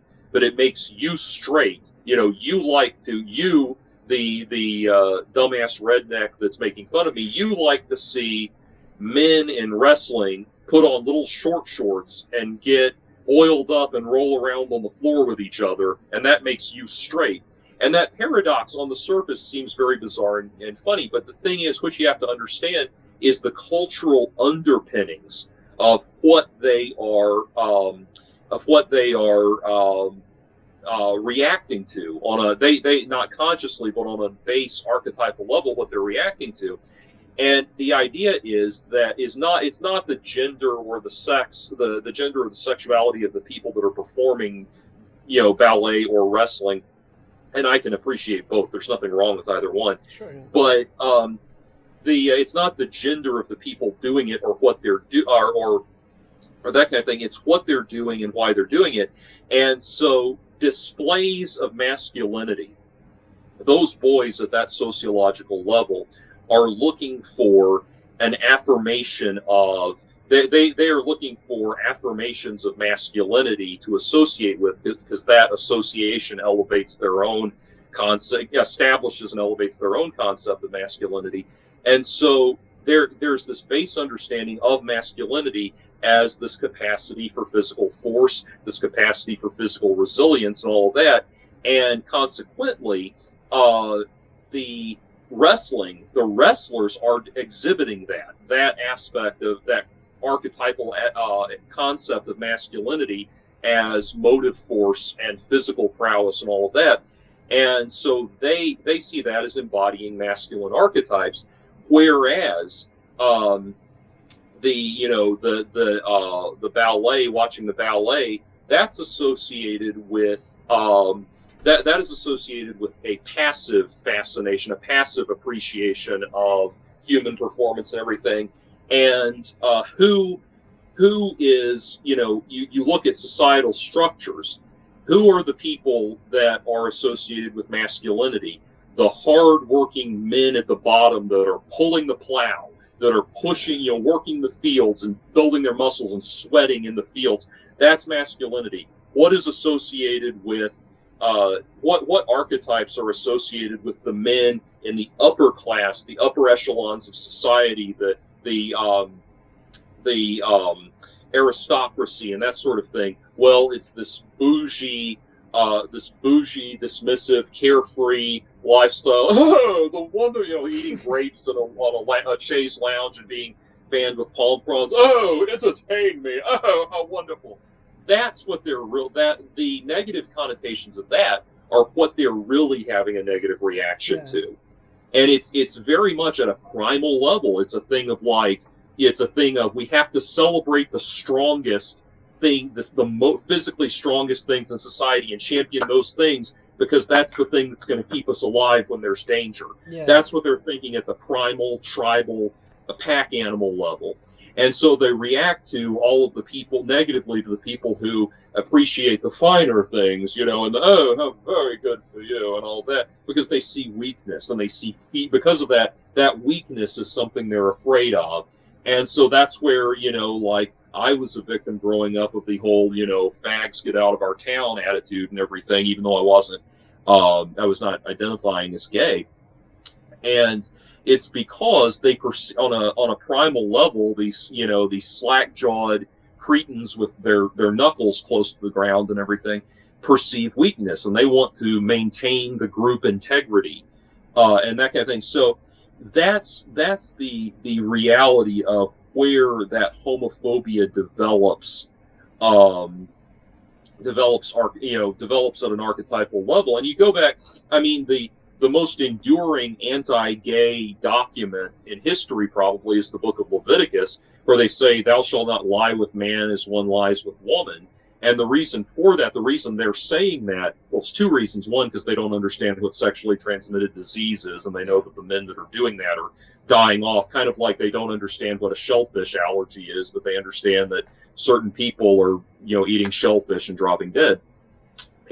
But the other thing is, because it was that people forget where these masculine demands of men came from. It came from a time when if there was any weakness in the pack, we all died. That very primal level. So they were saying, don't lie with man. They say specifically the language of don't lie with man as one lies with woman, because in their minds that was degrading the man to the level of a woman. That was making him taking away his agency and his power and his ability to contribute and support the tribe. And so that's that goes back, that's that cultural origin of homophobia. And, bringing it around to Chris and to the whole trans concept in general, I think all of that baggage, that's what these people are reacting to, what these men are reacting to. Now, don't get me wrong. I want to be very clear. There are trans women out there who literally just, the whole motive of their transition is, it's like, look, I just feel more comfortable as a woman. That's how I want to live my life. That, and good for them. Good for them. It's one thing to want to be a woman, to transition because you want to be a woman. It's another thing to transition because you want to be not a man. And that's where we have this, we get into this non-binary concept, which to me is just the miscellaneous box, on the survey, basically. I really need to hop in. Yeah. I would take issue with people like Abigail, not really Abigail Shire. I didn't know that much about her, but Ms. Joyce, to the extent to which they would, seek to stop adult people from transitioning. So, and I think you would agree with that being libertarian as well. But the Yeah. thing is, still, I cannot, not see an issue there to which you alluded that, basically you have gender, you have kind of this reification of gender and of like, these,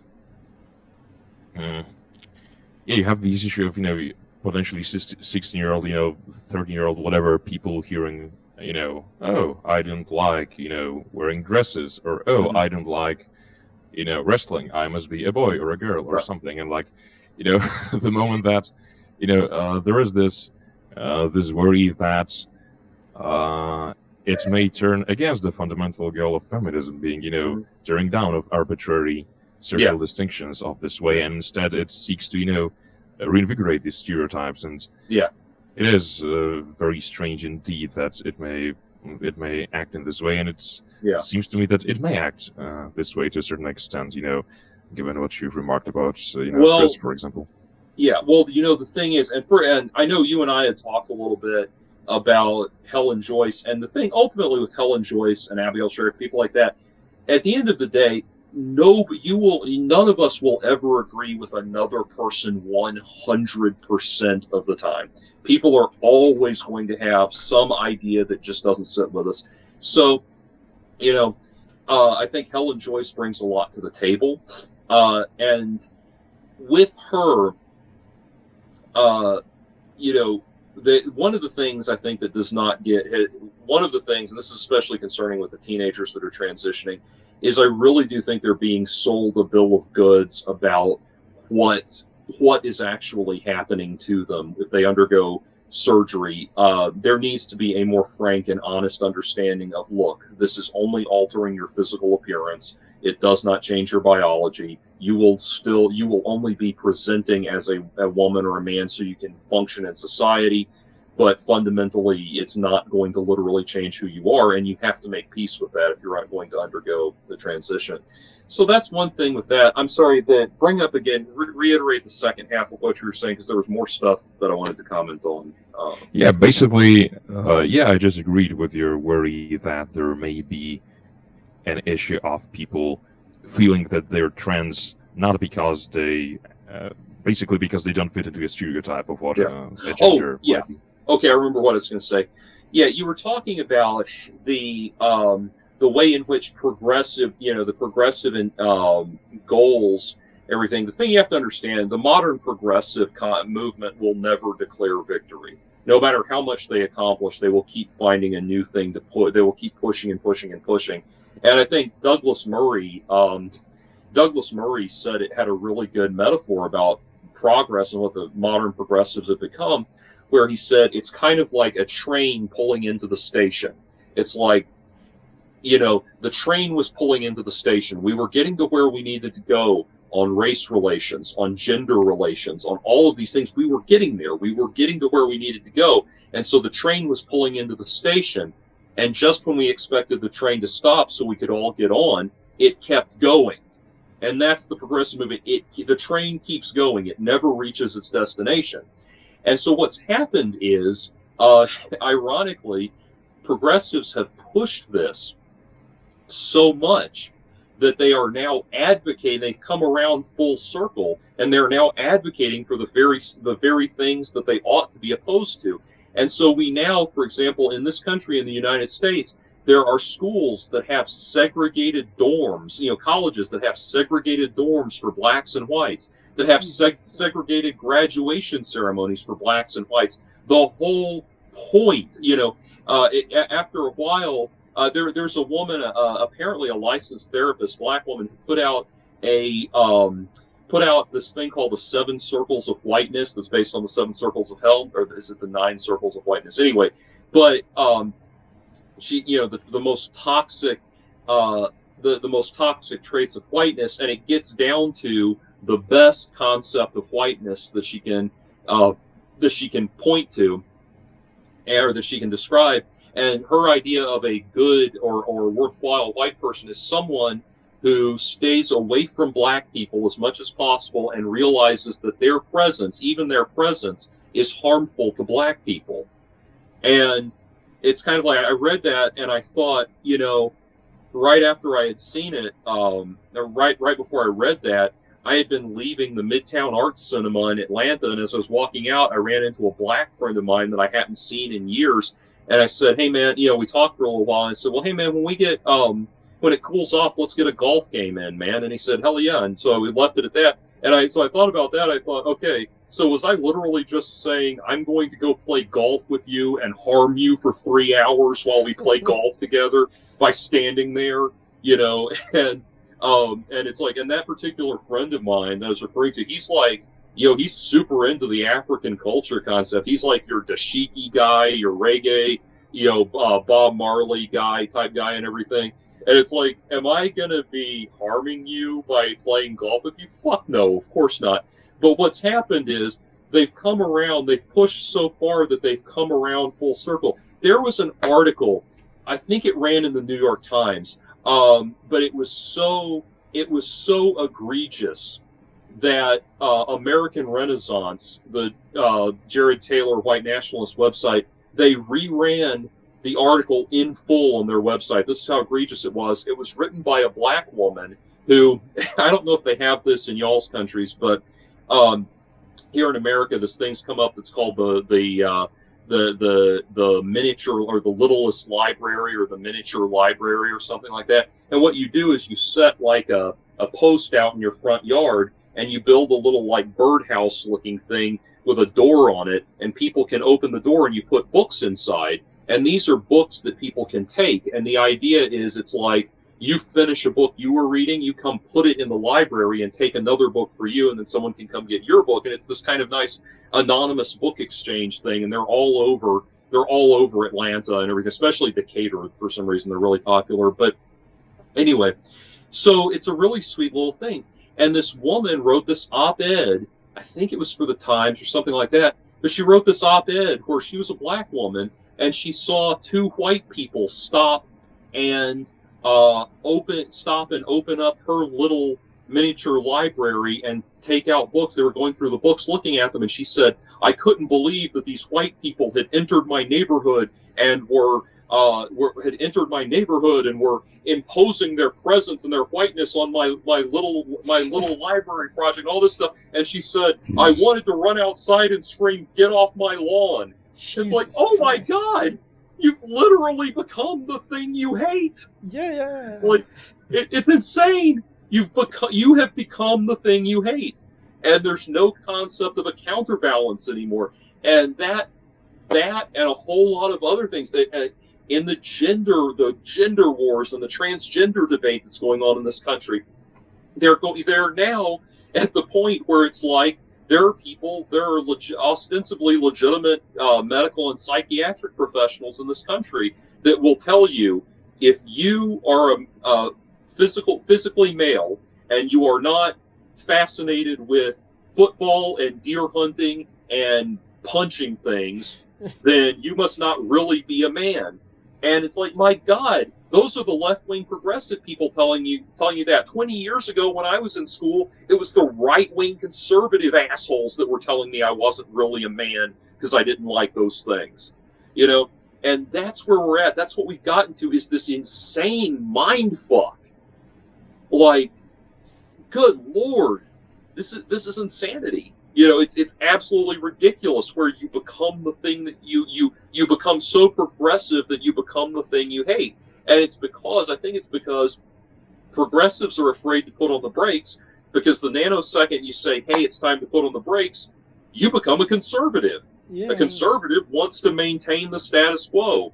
So if you're a progressive, you can never say, hey, I want to maintain the status quo, because then you're conservative. And that's like, there's that idea that it only takes 20 years, it takes about 20 years for a progressive idea to become a conservative idea. Because, it's like you progress past what we originally thought was a desirable outcome, and the people who are like, hey, we're here, there's a table for us here, we can eat here, we can stop and eat here. You're like, no, we have to keep driving, we have to keep going.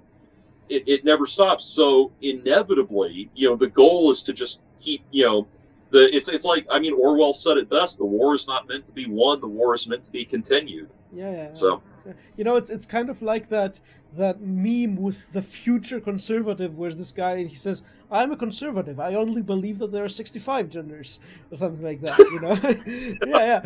And you know, but it's quite interesting that we got into this, because in a way, Christian psychology is a microcosm of today's political discourse and of the entire, basically, socio-cultural discourse and evolution throughout the years.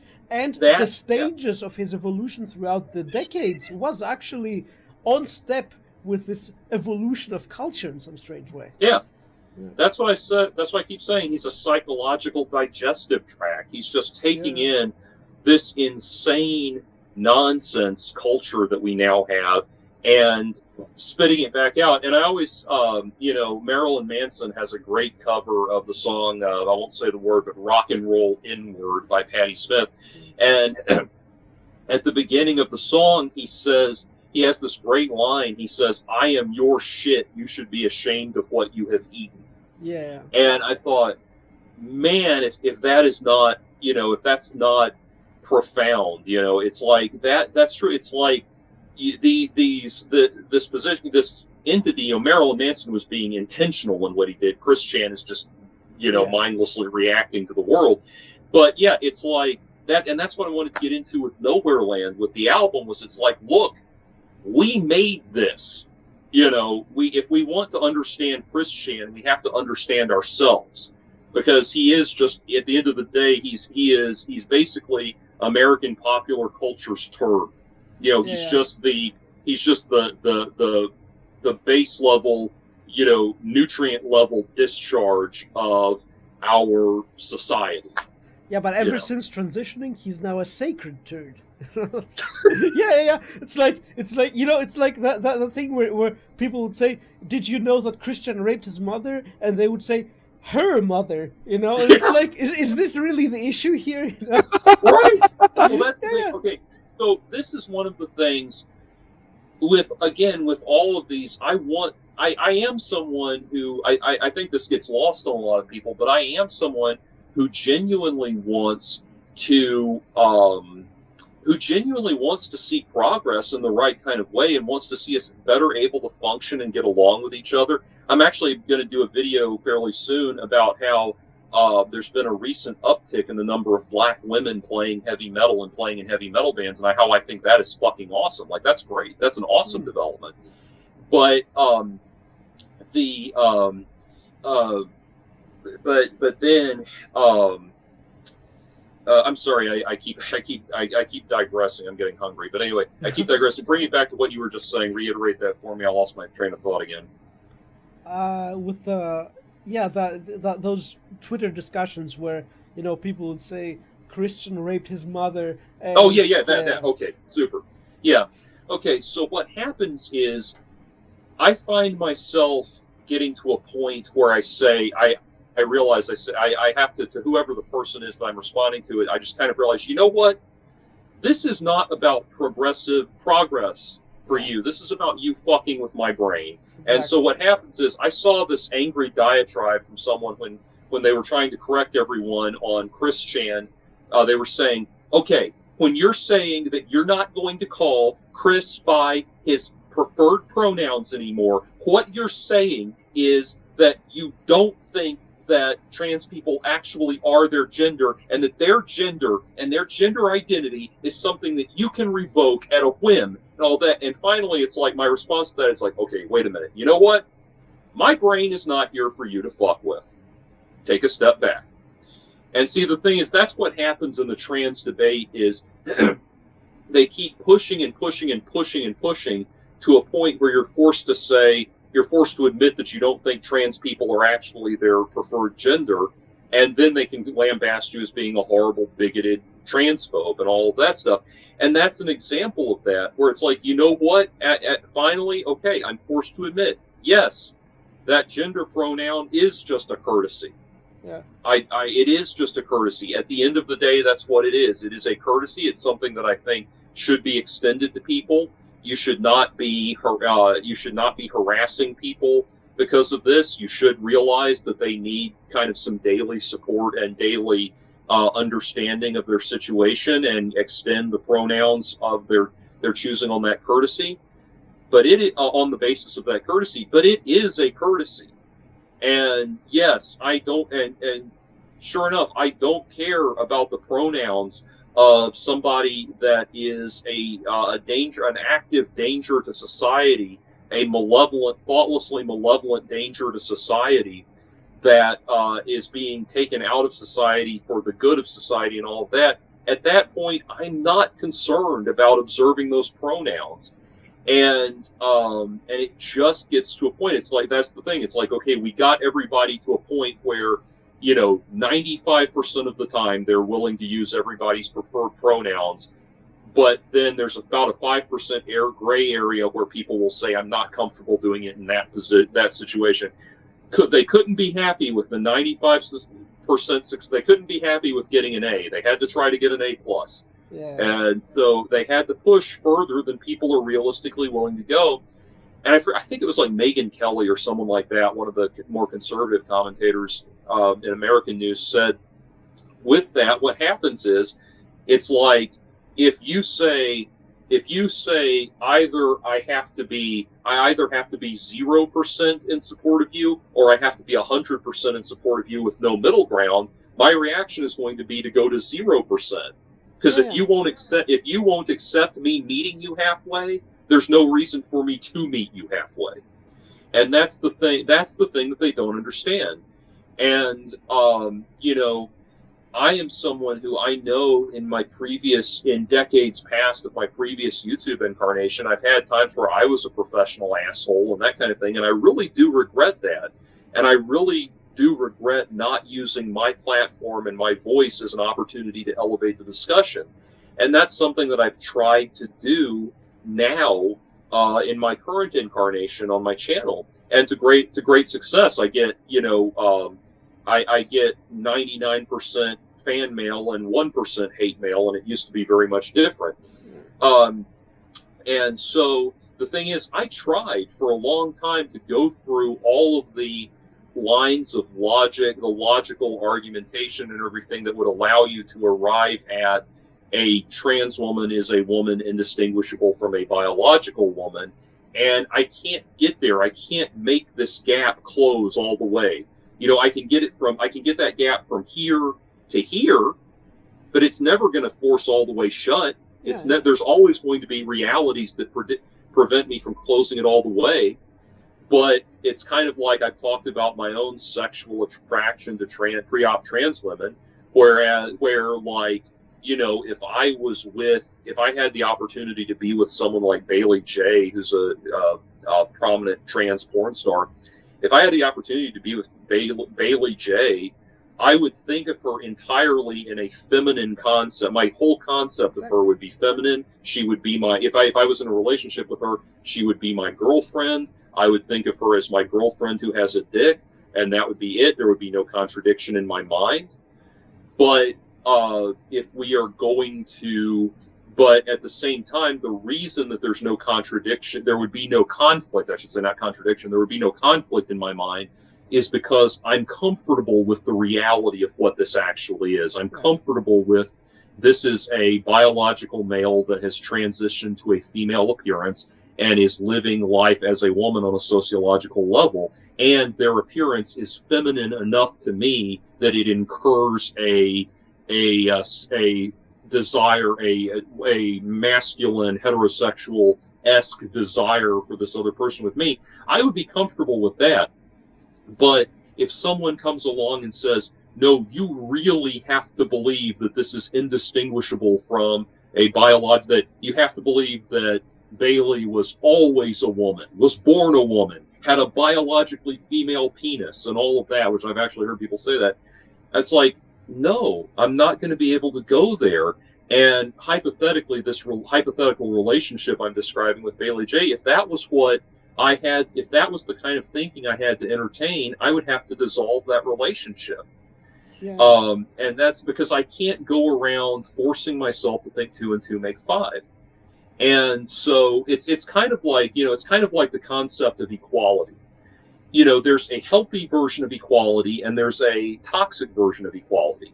The healthy version of equality says we are all equal before the bar of law, that we should be judged by our actions, not our demographic alignments and all that, the quality of our character, not the color of our skin, all that. That's a healthy concept of equality. That the purpose of that equality is to place the benevolence and the advantage towards the individual and towards individual identity.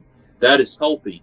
Then there is a flatline collectivist concept of equality where we are all deprived of any conceptual factors that could distinguish us from one another. Oh God, I am getting sneezy.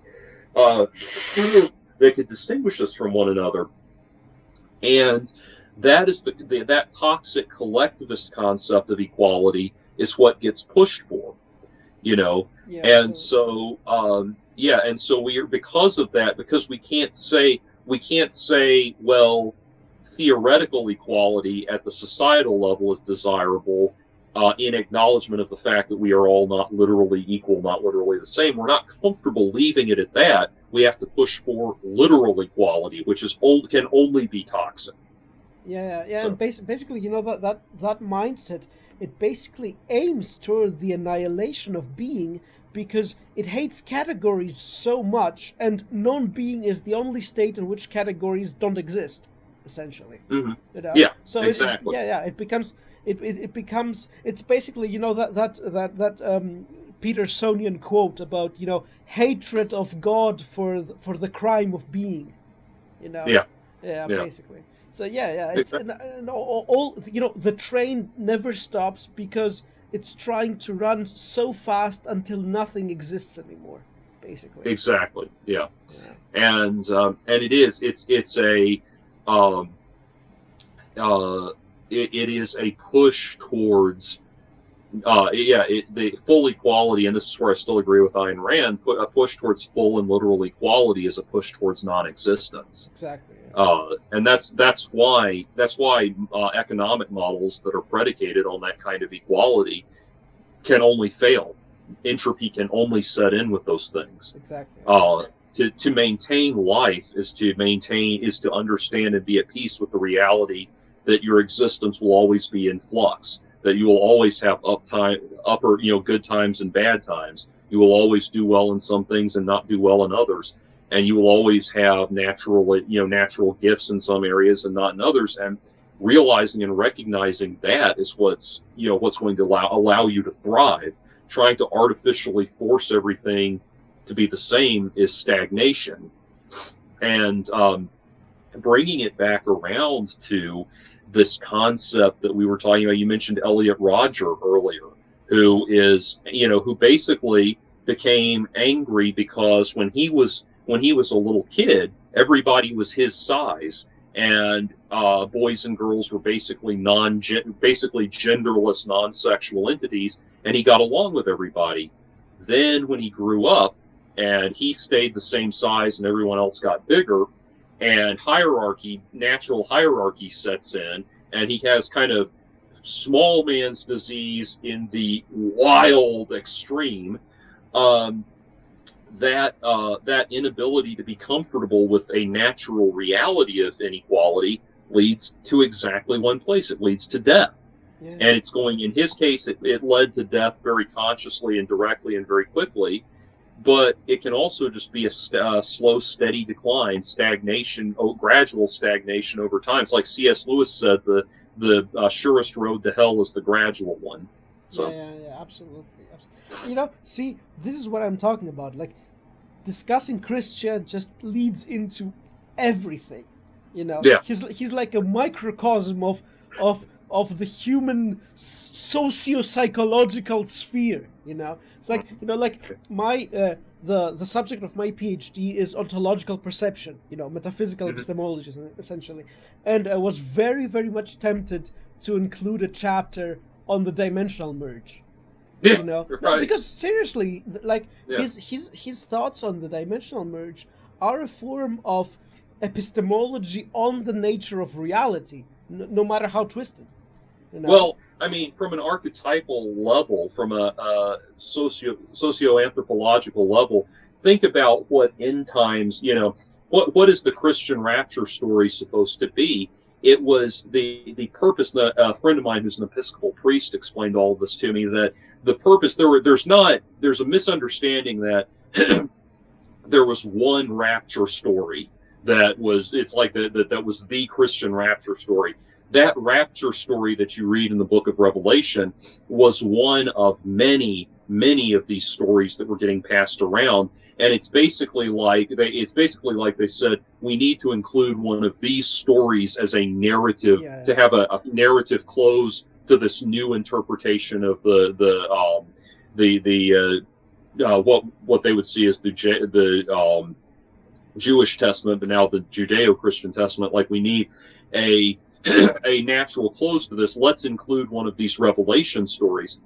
And the purpose of those stories was that, during the days when Christians were being fed to the lions and Nero was persecuting the Christians and everything, obviously, if you're existing in that state of being and that state of mind, or that world, there's going to be all of this anger and animosity in you for divine retribution. And those rapture stories were a kind of fan fiction that they would tell each other, imagining what it was going to be like when the second coming of Christ happened and they were delivered from their persecution and all that.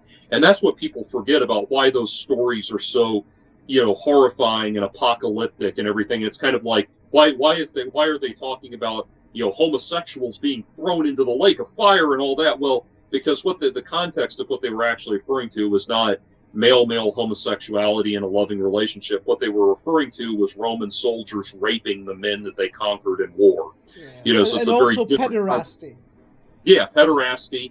And yeah, it's kind of like there's some contextual clues there. Like, doesn't it seem a little strange that they're, like Paul is railing against the, the thieves and the slave drivers and the warmongers and the gays, it's all that too. Like, wait, how does that compare to these other horror crimes against humanity? Because that's not originally what he was talking about. But anyway, and so the revelations, the rapture stories, were stories like that. And so the story that we have in the New Testament is just one of hundreds, if not thousands, of those things that were getting getting tossed around. And the dimensional merge is like that.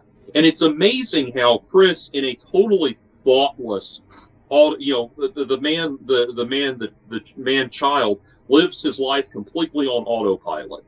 And living his life completely on autopilot, he has written, his concept of the dimensional merge. That's his rapture story.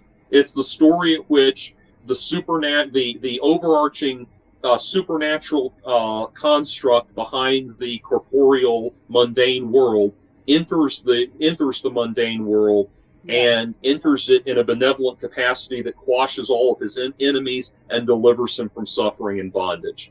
He's written an archetypal rapture story, and it's the dimensional merge. And it's amazing because he literally thinks, as he has described, all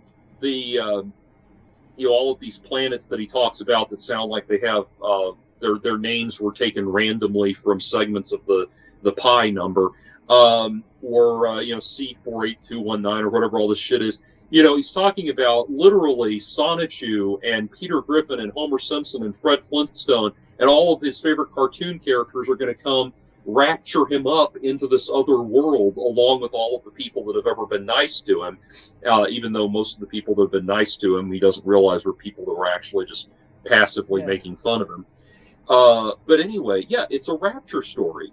And bringing it around to the album, that's why in the album, I actually, I left it on the dimensional merge concept, where in the album, I had the dimensional merge literally happening, but there's that line in there that says, "And will water the plant since you've left it behind, the body cut off from your escaping mind." So it's reminding us that this is all happening in his mind, But that's literally what it is. He's escaping completely into his detached world, and so that's what it is. It's a rapture story. Yeah, that's the fascinating thing about rapture stories, that they entail the promise of the transcendentalization of the empirical, the promise Yeah. that the world will become magical again, Mhm. as in the Yeah. beginning of time, as in childhood, Right. essentially. The alpha and the omega. Exactly, exactly. Yeah, it's absolutely fascinating. So, Right. yeah, like we've reached the 2 hour mark now. So Yeah. I'm gonna give it over to Michał in case he has some last questions or thoughts, and I Sure. guess then we'll wrap it up. Yeah, I think it really ties into, we started talking about the 90s kids, the track, and it ties into, this optimistic, joyous promise of what was to come that Yeah. was prevalent there in the culture. Yeah. And it's ultimately not fulfilled, and very quickly, deep frustration and anger starts, dwelling inside Chris' psyche, and Yeah. yeah, it's interesting that it's a coming of age Yeah. story, but it's a coming of age that never happens. It's a coming of Yeah. age gone wrong, and Yeah. stunted in a way. And do you have any reflections on that, Jester? Absolutely. I mean, that's the summation of the entire concept. Is that it is Chris Chan is a is somebody who he is triumphant in one regard, that he has successfully triumphed in his mind, triumphed over the necessities of reality. That he has there's a saying, I forget who said it, that you can ignore reality, but reality will not ignore you. Chris Chan has amazingly and remarkably been able to live his life in such a way that he has not only been able to ignore reality, but reality continues to ignore him. And think about it right now. So all of the records on the Chris Chan legal proceedings have been sealed until the end of the trial. The last thing we know is that there's been an order for transportation put in. So he's been taken somewhere. He may be in some mental health facility. He may have found a group home. We don't know. We may never know, because they may never let him communicate with the outside world again.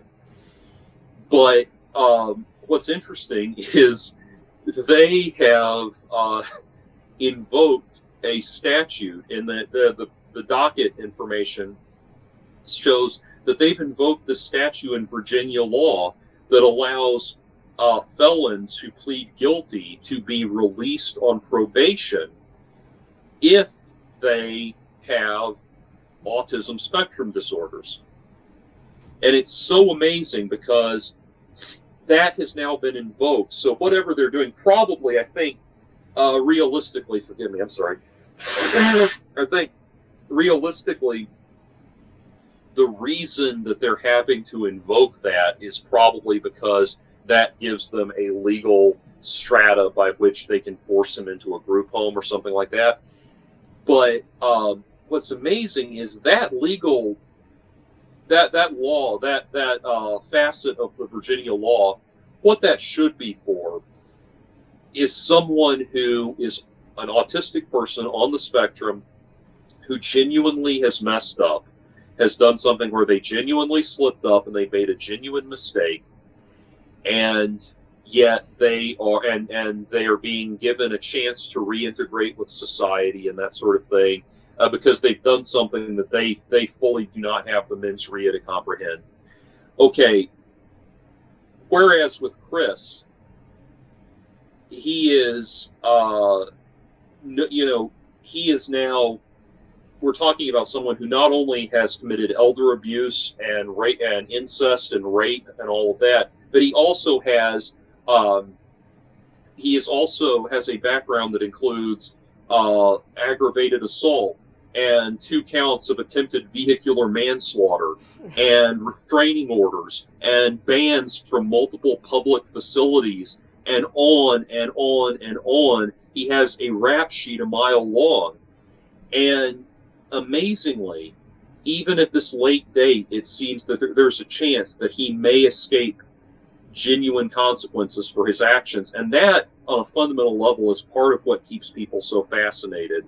Is this is a person that not only does he ignore reality, but he has successfully been ignored by reality. There's no retaliatory interaction between him and reality.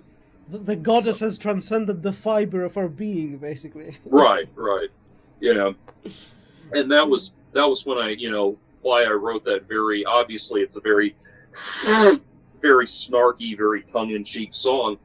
But there's a song on the album called Chrysalis, which I wanted to do a song that was just me singing against the orchestra, the symphony orchestra parts, because I've never done anything like that before. So I did that. But that was like, there's this very snarky tone of the goddess is in bloom and all of that stuff, because you're just drifting away into your la la land, yeah, fuck you, bye, that kind of thing. And like the scene in Constantine, where he's floating up and flipping off the devil. Right, yeah. Exactly. Yeah. only Constantine is doing that consciously, So yeah. Okay. So this has been two autists and a schizoid with overblown verbal IQs talking about the end of the great and terrible dreamer of our age. And which one of us is the schizoid? I'm not entirely sure. Oh, that's me. Okay. Yeah. So guys, this has been awesome. Jordan, thank you so much for this. Thank you. I must say, for anybody who hasn't listened to Nowhere Land, fucking go and listen to it, and also listen to your previous album, The Aftermath, which we also might probably discuss some other time. It has been an honor, and it has been a great joy, and I am going to end the recording right now.